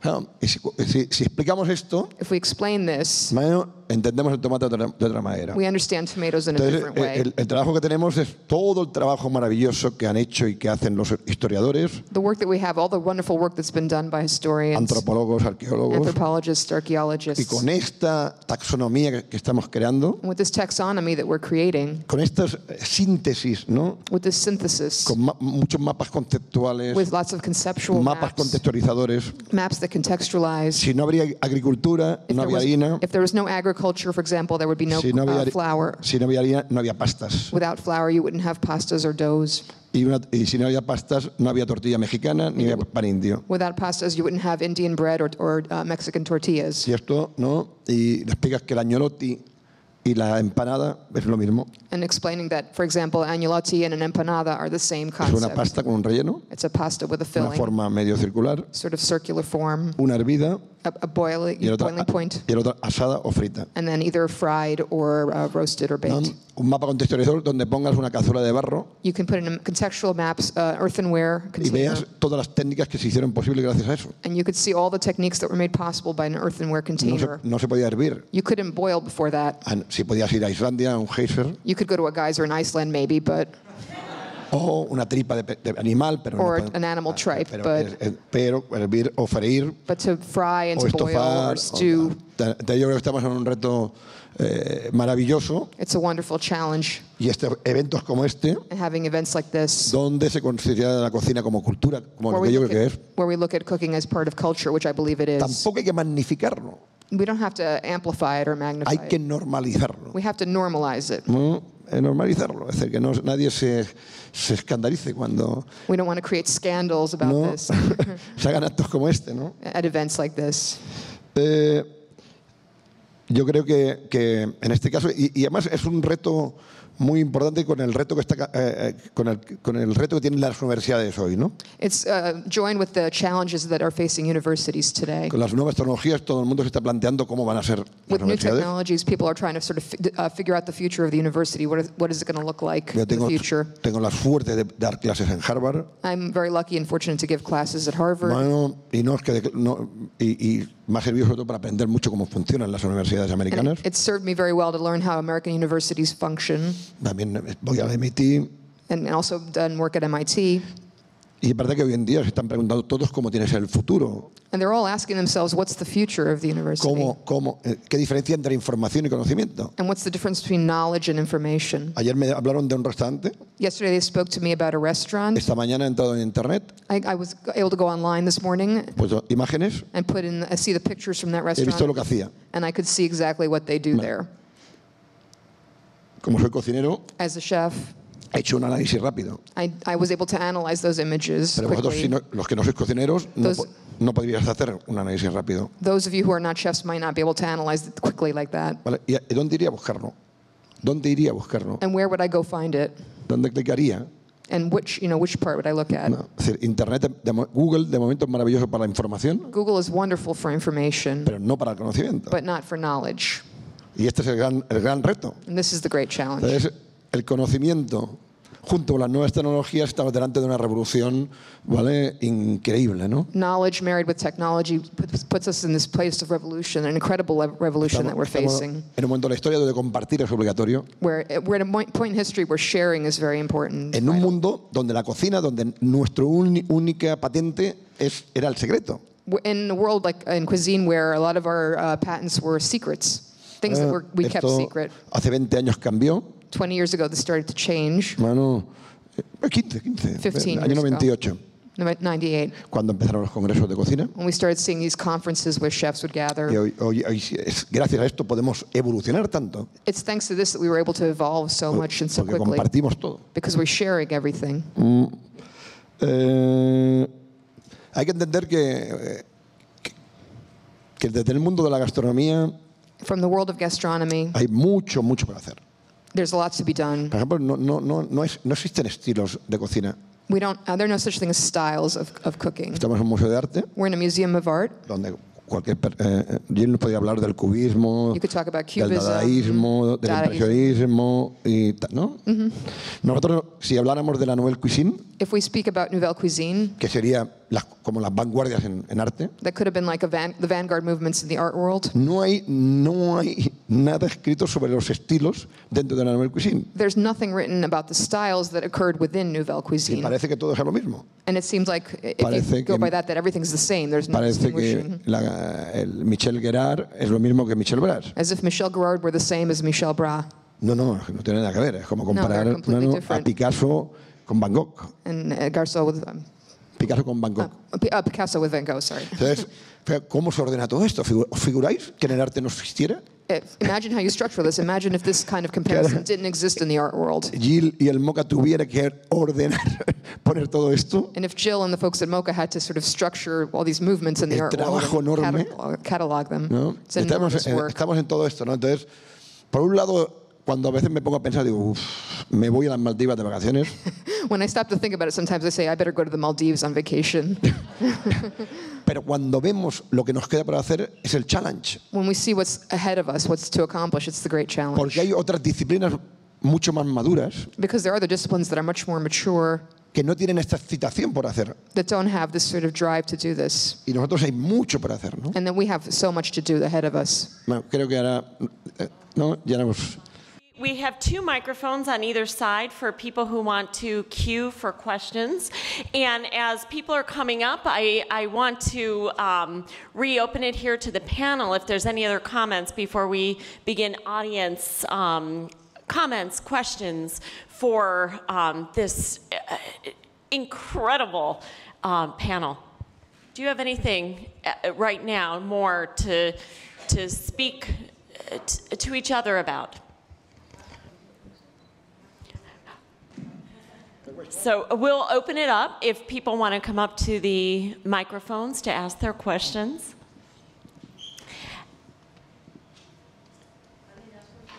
Oh, well, you know, one thing I've been dying, I have so many questions, so don't let me go.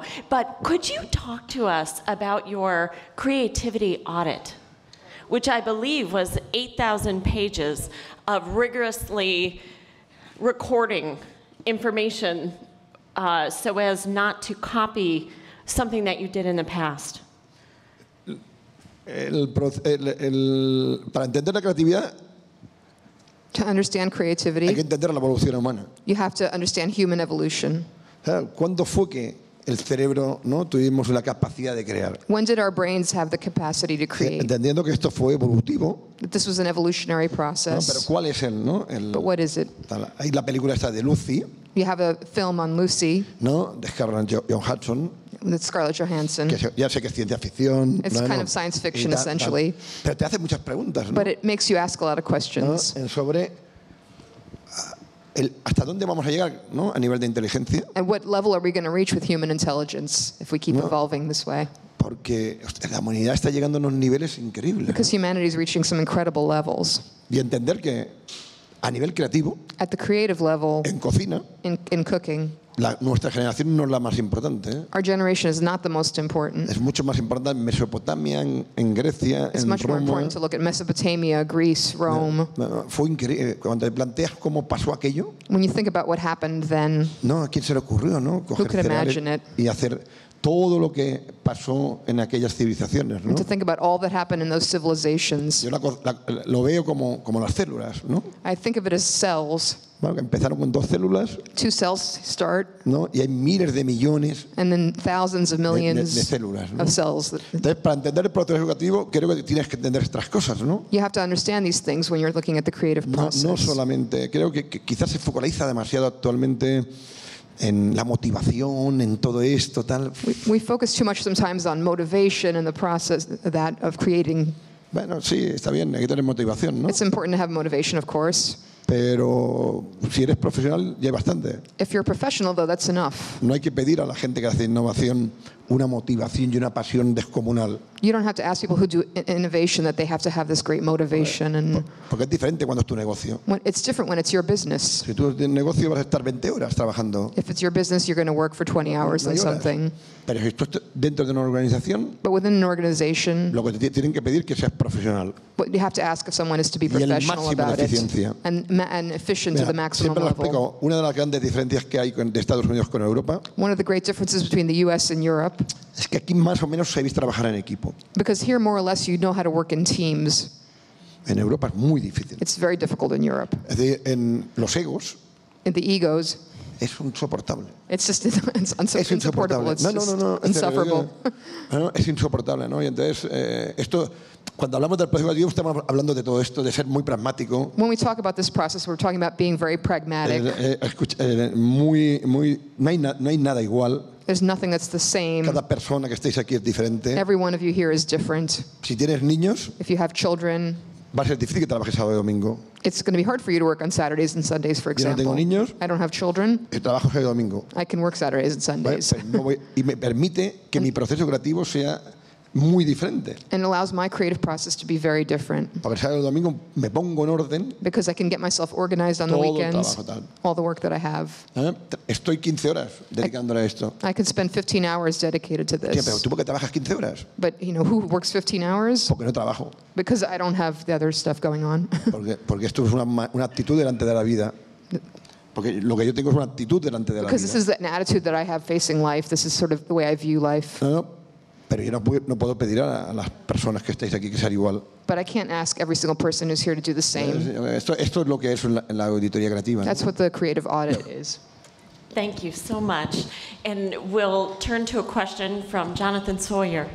Hi, thank you. I just wanted, if Ferran could talk about the requisite for knowledge prior to creativity, because it was something we chatted about yesterday, and it was really fascinating to me, if he could.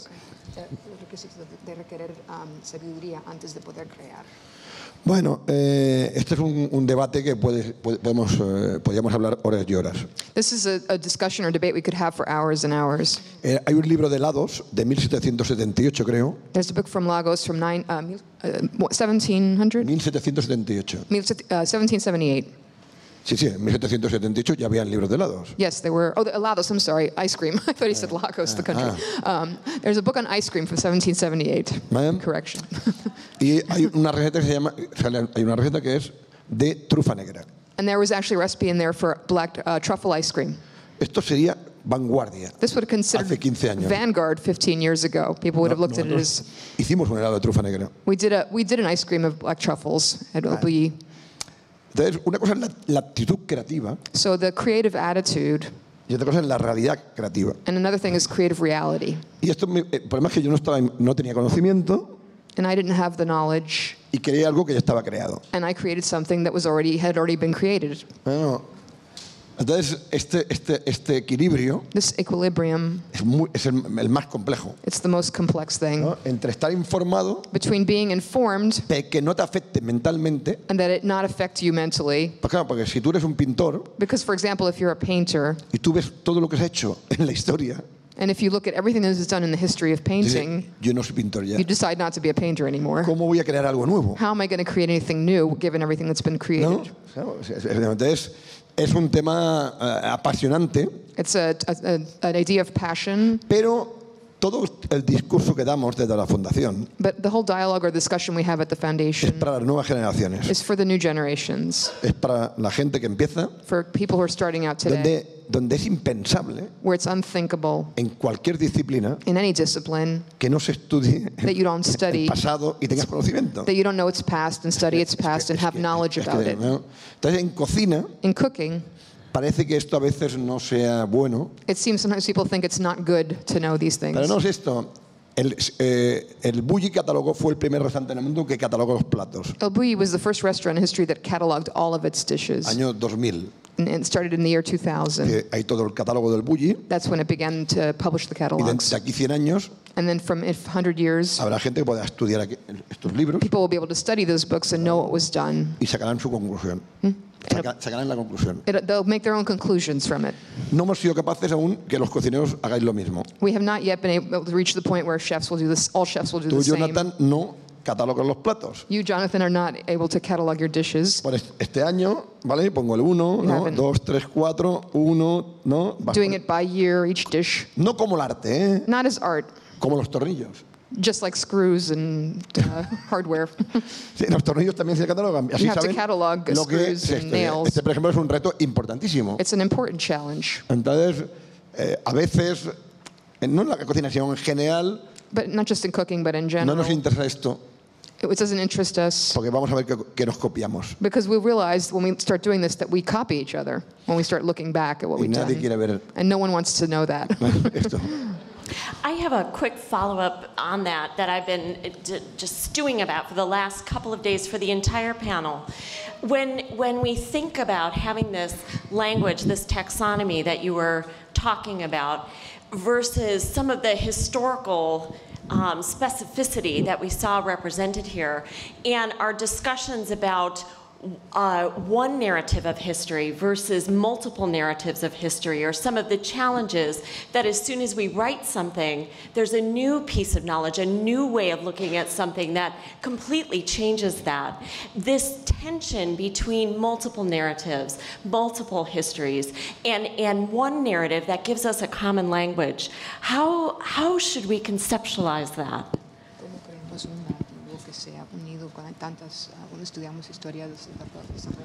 Todo el mundo me hace esta pregunta. Everybody asks me this question. Siempre lo digo mismo.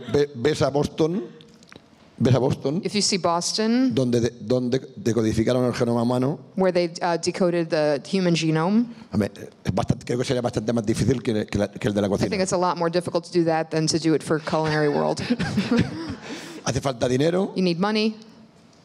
personas que tengan pasión por hacerlo people who have passion to do it, y un poquito de tiempo. and some time. Sí, nosotros llevamos 2 años, We've been spending 2 years on this. ya somos mucha gente trabajando We have several people y working. que consideramos que en 3 años más tendremos esta taxonomía hecha We think they'll have this taxonomy done in a couple more years para compartirla y mejorarla. to be able to share it and then improve on it. Do the historians have Yo creo que comments? es una buena cuestión el cómo las nuevas tecnologías pueden ayudar a esto, ¿no? It's a good question to ask these people how new technologies can affect this. How do you think about these tensions and challenges? My sense is that any history or any classification is created with respect to current concerns. When those concerns change, you will need to rethink your history or rethink your classification. As I understand Ferran Adria's project, his classification is specifically now to encourage interaction between different chefs from different backgrounds.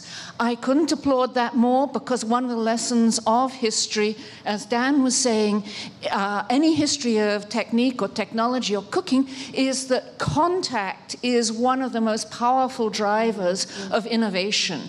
So if this classification can help that, that's great. Will it stand for all time? No, because we're humans and we're evolving and we will have different needs in the future. At least that's how I'd see it.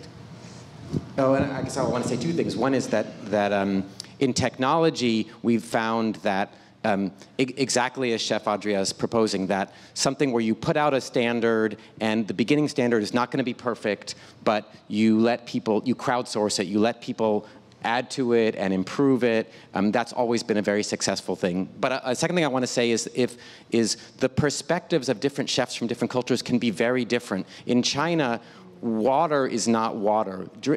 People don't drink raw water, uncooked water. The idea of uncooked water, it just seems very wrong. So a classification of food in China... Water es H2O.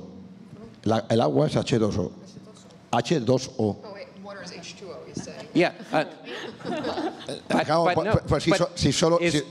Lo puedes clasificar como algo científico.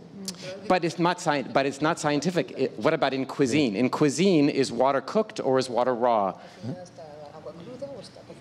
In China, agua cruda, raw water is not a food. Raw water is for watering plants. Only cooked water is food. Pues esto hay que ponerlo en el decoding. We have to add this to the decoding. All right. Claro, este es el tema. And of course you need anthropology. Yeah. Esto es esto. Yeah. Esto es el decoding. This is the decoding. This process you're hearing now. To your point, But we don't have to go all the way to China to do this, but we can Para hacer esta reflexión. to reflect on this. Es una reflexión sobre cocina. It's just a reflection on cooking. ¿No? Yo creo que uno no quiere hacer clasificaciones One doesn't want to do classifications porque es mucho trabajo. because it's a lot of work sometimes. Es así, es así, ¿no? It is that way. You have to start somewhere. Sí, claro. Esto lo hace el mundo de la ciencia. The world of science does this Bueno, Yeah. con muchos recursos. with lots of resources. Muchos recursos. A lot of resources. Muchos recursos. A lot of ¿Qué resources. sucede? Que no está linkada. It's not linked to. No hay clasificaciones linkadas. There's no disciplines that are linked in this way. El mundo de la medicina, In the world of medicine, aquí solamente en medicina, some of you might be hay working that. cantidad de clasificaciones There's lots of classifications muy rigurosas, that are very rigorous, pero que no están linkadas entre sí. but that are not linked within ¿Y themselves. sabéis among por qué? themselves. Yo tardé mucho tiempo en entenderlo. Why? Because I really struggle with trying to understand Porque this. no existía Internet. Because there was no internet. Harían falta, lo que queremos hacer ahora, What we want to do now, en papel, on paper, harían falta 1000 libros. you would have needed 1,000 books on paper to do it. Una enciclopedia de 1000 libros, es An imposible. encyclopedia. No se podría pagar. You would be difficult to pay that. Hoy, gracias a Internet, Thanks to the internet today, though, yo puedo clasificar el agua I can classify water de 50 maneras. 50 different ways. Entonces, claro, aquí están las nuevas tecnologías de Internet, lo que me permite This is what these new technologies like the internet allow me to do or allow people to do. no hacer todo esto, ¿no? Y la verdad es que es muy nuevo, It's all very new. Internet. Jill, did you have a question? Is this on? Is it on? Yes. Okay. In June, Dan Barber spoke here, another great chef, about, he was doing a book tour for his book, The Third Plate. And he began his talk with a meal that he had served the night before, in which he had discovered that parsnips that he had been growing at his farm had gone, they hadn't harvested all of them, and they had gone through a freeze, and they went back to unearth them, and they had grown to the size of a baseball bat. And he talked about the excitement of taking this out and discovering that for him it was the equivalent of serving a steak. And he made this meal in which this lowly, sort of what would have otherwise been discarded vegetable was now being served as if it were steak, and it was very sweet, and he was very excited about this. And for him, it had a kind of ethical implication of how we don't discard food, and how we also, in a symbolic way, present something that otherwise would be seen as a side as the main meal. So for him, it had all sorts of implications. And what I'd love to do is to invite the panelists to share with us perhaps a recent experience with a food experience or a meal or a particular dish in which you feel it had bearing for the future, relevant to the discussion we're having here.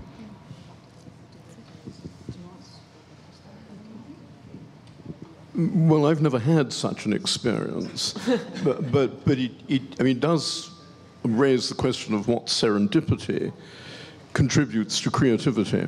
And on the whole, although we love these stories about serendipitous discoveries, discovery of the hemisphere that we're in at the moment by Europeans is perhaps, the classic topos here, the classic narrative of a great discovery that happened by accident, unpredictably, when people were looking for something else.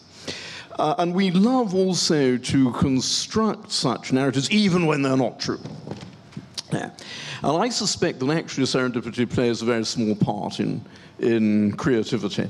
Actually, it's the subject of where creativity comes from is actually the subject of my next book. And I very much endorse particularly what Dan and Ferran have said about this, that ideas kind of breed, and it's when you get exchange of ideas that you get creative episodes in the history of the world. And on the whole, serendipity is a marginal part of that. It's, as someone once said, it's actually, 99% perspiration, and it comes, from hard work. I slightly disagree with Ferran. I still think, that in the world of ideas, in the world of intellectual creativity, books, print is still going to be where it happens rather than on the internet, just as I think, that great new dishes are going to go on being created in the kitchen and restaurants rather than in computers. But I very much agree with this notion that ideas come from the exchange of ideas, that change comes from interchange. But I also think that there is as Ferran said, an evolved component to creativity. In my submission, it's the result of the interaction of two evolved faculties. That's memory and anticipation. And the curious thing about human anticipation is it's very good. We're really good at seeing what isn't there. And that's the component of anticipation, which is an evolved faculty, and it's the component of imagination, which is something beyond that. What transforms anticipation into imagination, in my opinion, is memory. And just as we're very good at anticipating, we're actually very bad at remembering. Okay, I put it to you, ladies and gentlemen, how good is your memory? Mine is terrible. And I thank God for that, because I agree with the Harvard cognitive science, and Ferran may have met whilst he's been at Harvard recently, Daniel Schechter, who argues that we're evolutionarily endowed with faulty memories, precisely because we live in such complex and elaborate societies, that if we remembered well, if we remembered perfectly, our lives would be intolerable. We just have too much stuff, kind of, burdening our brains. So our memories have evolved selectively to be bad. And that's one of the most important components in imagination, because every new idea is, I think to some extent, following up what Dan and Adria have said, you could say that every new idea is the result of a sort of misunderstanding, that you tell me something, I get it slightly wrong, and that's new. But it's also, I think every new idea is also to some extent an old idea, as Ferran was saying, an old idea misremembered, and that's where, it gets transformed into something new. I think those are much more important than these serendipitous discoveries. That's not to say that I wouldn't love to eat one of those parsnips. A quick food experience? Very quick from me. Last night, we were talking about Ferran Adria's suggestion that you make a tortilla española with potato chips that you have reconstituted. I love that. It's one of the things I like about his work, to go back to my repeated theme, to use an industrial product. And actually, you have to know that Spanish potato chips knock American potato chips out of the water. They are wonderful. But to do that, to bridge this world between the chef and the industrial production of food, it seems to me, is absolutely crucial. Es que el tema del tema industrial es un tema muy relativo. It's a relative subject, the idea of industrial food. Uno de los mejores vinos del mundo es Petrus. One of the best wines in the world is Petrus. Y es una producción industrial. And it's totally an industrial production. Bueno, porque claro, el concepto de artesano y industrial. The idea, the concept of artisan and industrial. Además, tened en cuenta que la mayoría de cocineros, and most chefs, restaurantes, most restaurants, utilizan más productos industriales que no industriales. They use more industrial products than non-industrial products. Casi todas las bebidas son industriales. Almost all the beverages are industrial. Hay que apoyar la calidad. You have to basically support quality. Yo el otro día estaba con unos amigos. I was with some friends the other day. Sí, estoy enseñándole a mi hijo la salsa de tomate. I'm showing my son how to make tomato sauce. Está bien. That's wonderful. Sí, porque además no hay que comprar del supermercado. Because I don't want him to go buy it in the supermarket. Y yo le digo, le estás enseñando también a hacer los espaguetis, ¿no? But are you also showing him how to make the spaghettis, I asked? Hombre, es que esto es más complicado. This is a little more complicated. ¿Por qué compras, no? ¿Por qué no puedes comprar una buena salsa de tomate? Why can't you buy a good quality tomato sauce? Why do you have to make it? Los helados artesanos industriales industrial artisan ice creams son mejores que el 99,99% de los helados que puedes hacer en casa. So the ice creams that you buy, the industrial ice creams, it can be much better in many cases than the ones you can make at home. Porque no tienes las herramientas adecuadas. Because you don't necessarily have all the tools to make it. Estamos en una revolución. We're in the middle of a revolution. Cuando ha explicado lo del ketchup, when he explained about ketchup, es un ejemplo, ¿no? Es decir, el tema de la tradición. The idea of tradition, it was a perfect example. Tiene que cambiar. The idea of tradition has to change. El plato popular catalán, los canelones. The Catalan dish, the popular dish from Catalonia. Está hecho con cannelloni italiano. It's cannelloni italiano. It's Italian cannelloni. Y salsa bechamel francesa. And bechamel sauce from France. Claro, no, sí, es nacional catalán, pero claro. It's a Catalan dish, but un poco relativo. Yo creo que cuando hablo de clasificación, when I talk about classification, yo también hablo de esto. I speak about this also. Sí, estoy hablando de aclarar términos, clarifying terms, no caer en el populismo, not to just fall in populist muy fácil. Ideas. It's very easy to do that. A mí cuando me hablan todo el mundo, no, porque tal, la cocina popular, tal. People talk to me about what el popular 99% food is. de las veces la cocina popular está mal hecha. 99% of the time, populist food is not well made. Esto no es nada populista. Esto no es nada populista. It's not populist. It's not a populist statement to make this.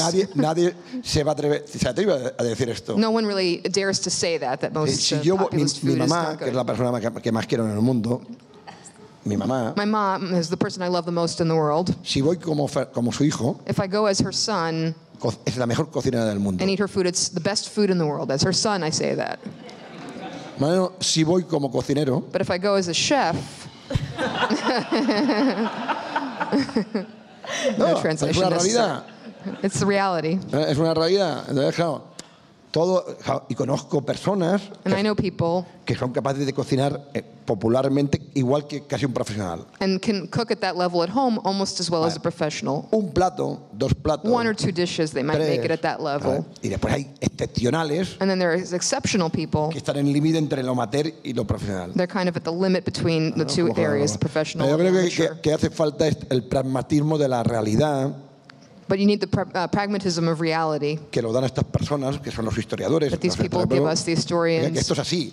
that's saying this is the No way it como is. usted cree que es. It's not the way you think it is. ¿No? Y yo creo que That este es objective reality. un reto que falta. Yo creo que este va a ser la gran revolución en el This is futuro. the great revolution we're going to see. Es decir, vamos a hablar de tradición generacional, And tradition is generational, que es lo que es verdad. which is the truth. That's what it is. It's Es decir, generational. en España, en Cataluña, In Spain and Catalonia, una hamburguesa a hamburger ya es tradicional. has now become De traditional 3 generaciones. in 3 generations. Mi abuela, My grandmother, mi madre, my mother, no de 4, mi abuela, mi madre, yo y mi sobrino. so 4 generations, his grandmother, his mother, himself, and his nephew.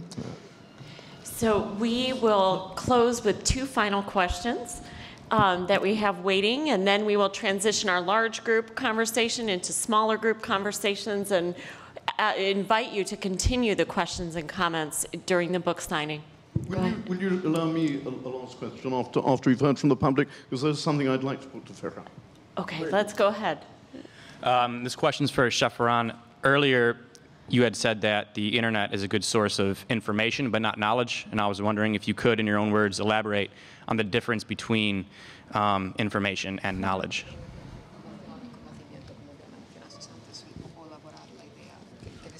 Muy fácil, la información es sé lo que pasa.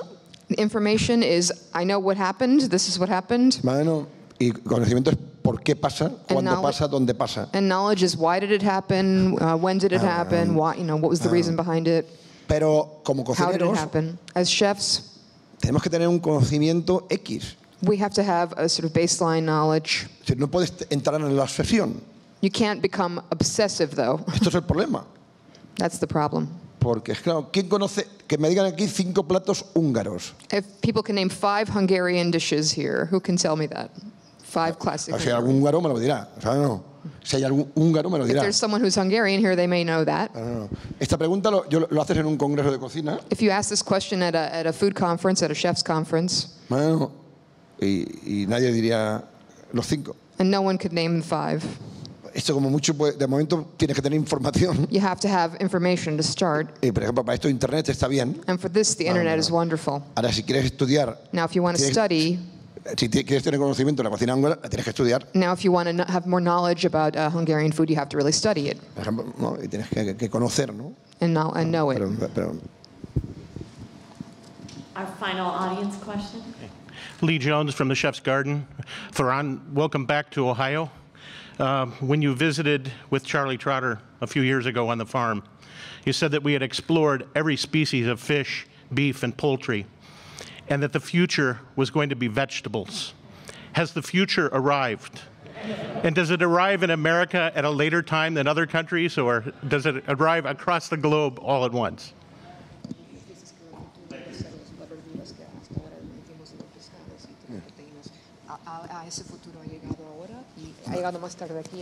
siempre estamos hablando en la gastronomía. Es que este es el tema. Una cosa es en casa, otra cosa es en fast food.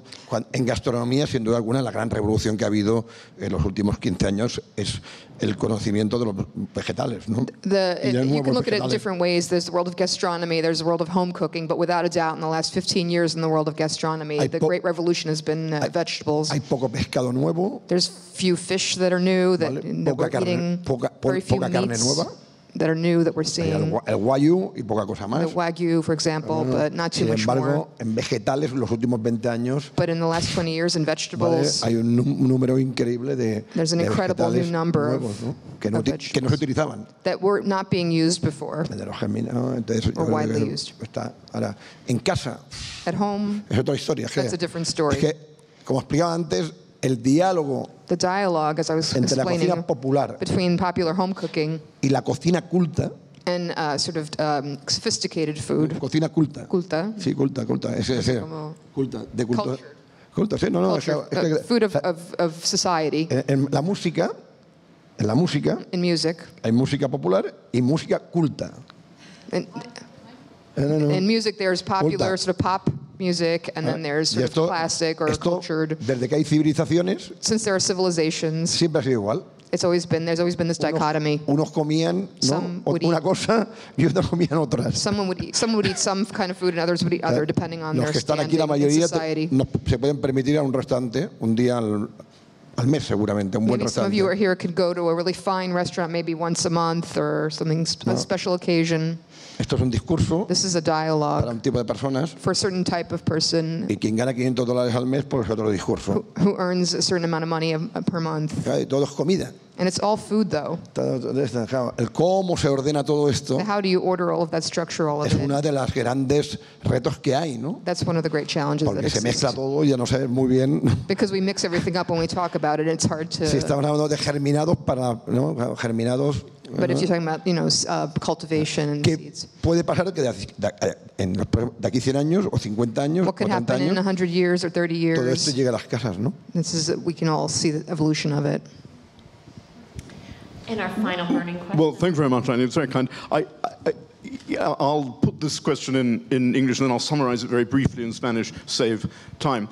I want to ask you this, Ferran, because I suspect it's in everybody's mind, but nobody dares ask you in case it seems rude. When Dan was talking about the social differentiation of cuisine, and when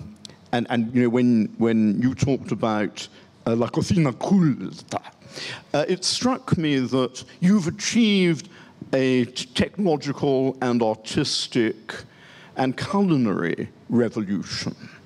But how are you going to convert that into a cultural revolution? Your food is targeted at a very high level, economically, intellectually, educationally, and in terms of taste and general culture. And you've had kind of heretical disciples like Heston Blumenthal who've tried to take some of your ideas and project them at a popular level. Have you got a strategy for turning your culinary revolution into a cultural revolution? ¿Estás integrado? Okay. Bueno, cada caso es diferente. Every case is different. Every case is unique. Por el Bulli pasaron 2,000 personas. We had 2,000 people pass through El Bulli who worked there. Y hoy están trabajando, la mayoría ya son responsables. And many of them now are in charge of their own businesses. Y más social network que esto no hay. And there's no greater social network than this example. Y más cultural no hay. ¿Cómo? Más de eso cultural no hay. And this cultural access that exists. Cuando se habla del Bulli, when you talk about El Bulli, sale el tema de esferificación. You talk about spherifications. Esto es del año 2003. This was in 2003, though, for example. ¿Qué pasó del año 84 But what happened in 1984 until 2003? What did we do there? La gente no tiene ni idea. People don't have any idea. Cuando hablamos de la cocina del Mediterráneo, when we talk about Mediterranean cuisine, el aceite de oliva, olive oil. ¿Quién utilizó aceite de oliva en lo que sería la alta cocina, que es un nombre feo, pero como se entiende? Who was using olive oil in haute cuisine, which is an ugly name, ugly designation in some ways, but it's how we talk about it. Fue? Who was using olive oil in haute cuisine? ¿Dónde pasó? Where did this happen? Ni idea. No idea. Bueno, claro. Se sabe más de la cocina griega. We know more about Greek food, or food from Greece, de la nouvelle cuisine. Than nouvelle cuisine. Y este es el problema. And this is the problem. No, este es un problema muy grande, pero claro, podemos entender que la cocina griega We can understand that Greek hay que food, estudiarlo, hay poca documentación. there's not that much documentation, but we have to study it. Pues, ¿qué es el hecho más importante de la Nouvelle Cuisine? But what's the most important result of Nouvelle Cuisine Algo que act? la gente se reía de la Nouvelle Cuisine. People used to laugh at it. Aún se ríe. They still laugh sometimes. Cambió la historia de la cocina. But it changed the history of cuisine. La historia de la alimentación. The story of eating, nutrition. Entonces, toda la vanguardia, the whole vanguard, toda la vanguardia va llegando. It all starts Una de una manera o de otra. in different ways because of that. Bueno, el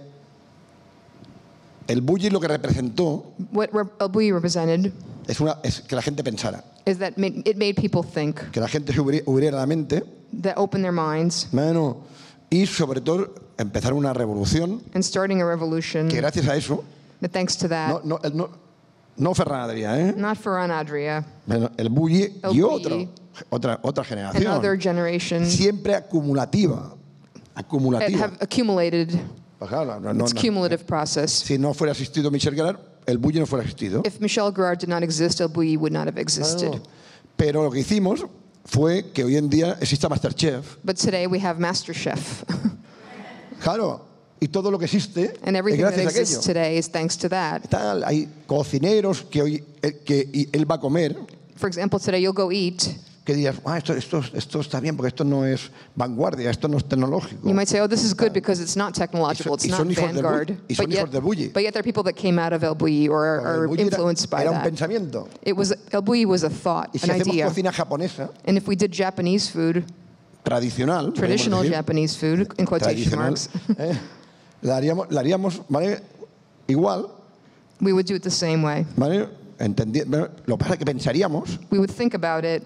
¿Por qué no la tempura vino de Portugal? We think, why did tempura came from Portugal? Entender que porque en Portugal no hay tempura. And why is there no tempura in Portugal, for example, now? But it came from there. ¿No? Entonces, lo que hizo el bulli fue todo esto. Entonces, This is what El Bulli did. Yo creo que el tema del impacto the idea of the impact que tuvo la vanguardia, that the vanguard had esta vanguardia a mediados de los 90, in the 1990s, this vanguard movement, combined with Nouvelle Cuisine, la Nouvelle Cuisine, dialogamos entre los dos. The dialogue between the two.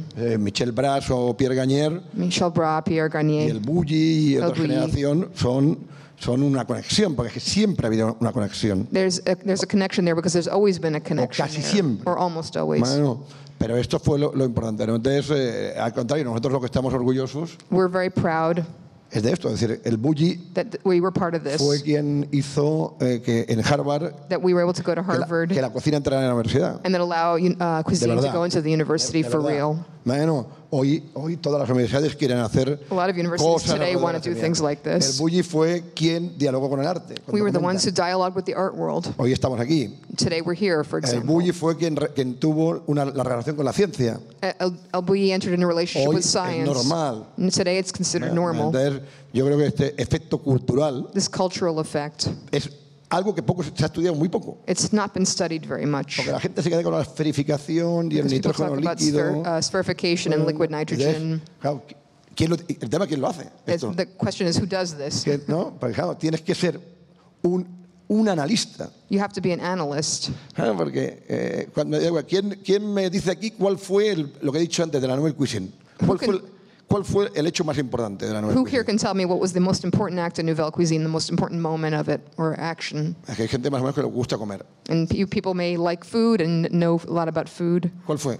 What was the most important moment in Nouvelle Cuisine? En el mundo del arte sería impensable. It would be unthinkable to not be able to answer that question in the art world. Si preguntara la Demoiselle d'Avignon qué significa. If I were to ask you the Demoiselle d'Avignon, what does that painting mean? Hay mucho por hacer. There's still a lot to be done in our field. Lo que hablaba antes, mucho por hacer, porque si no caemos en los tópicos. Because otherwise we're just not going to. No, en los tópicos. We're just in the topics. Y esto es el trabajo de ellos. And this is your job.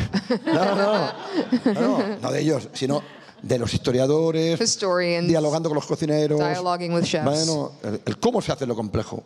How it's done. Porque aún no es fácil, no es nada fácil. It's not easy in any way. Porque son mundos diferentes. They're very different worlds. Bueno, y tal, y cuando te juntas... And when you join them, when you have a dialogue. En el Bulli Lab hay 40 personas. We have 40 people in the LBE lab now. Y hay historiadores. And there are historians. De gastronomía, del arte. Of art, of gastronomy. Y poquito a poco vamos haciéndolo. And little by little we're building this. Poquito a poquito, porque no podemos hacer en 20 años. We can't do in 20 years. Lo que no se ha hecho en cientos de años. What was not done in hundreds of years. ¿No? Que es este diálogo conjunto entre disciplinas. The dialogue between disciplines.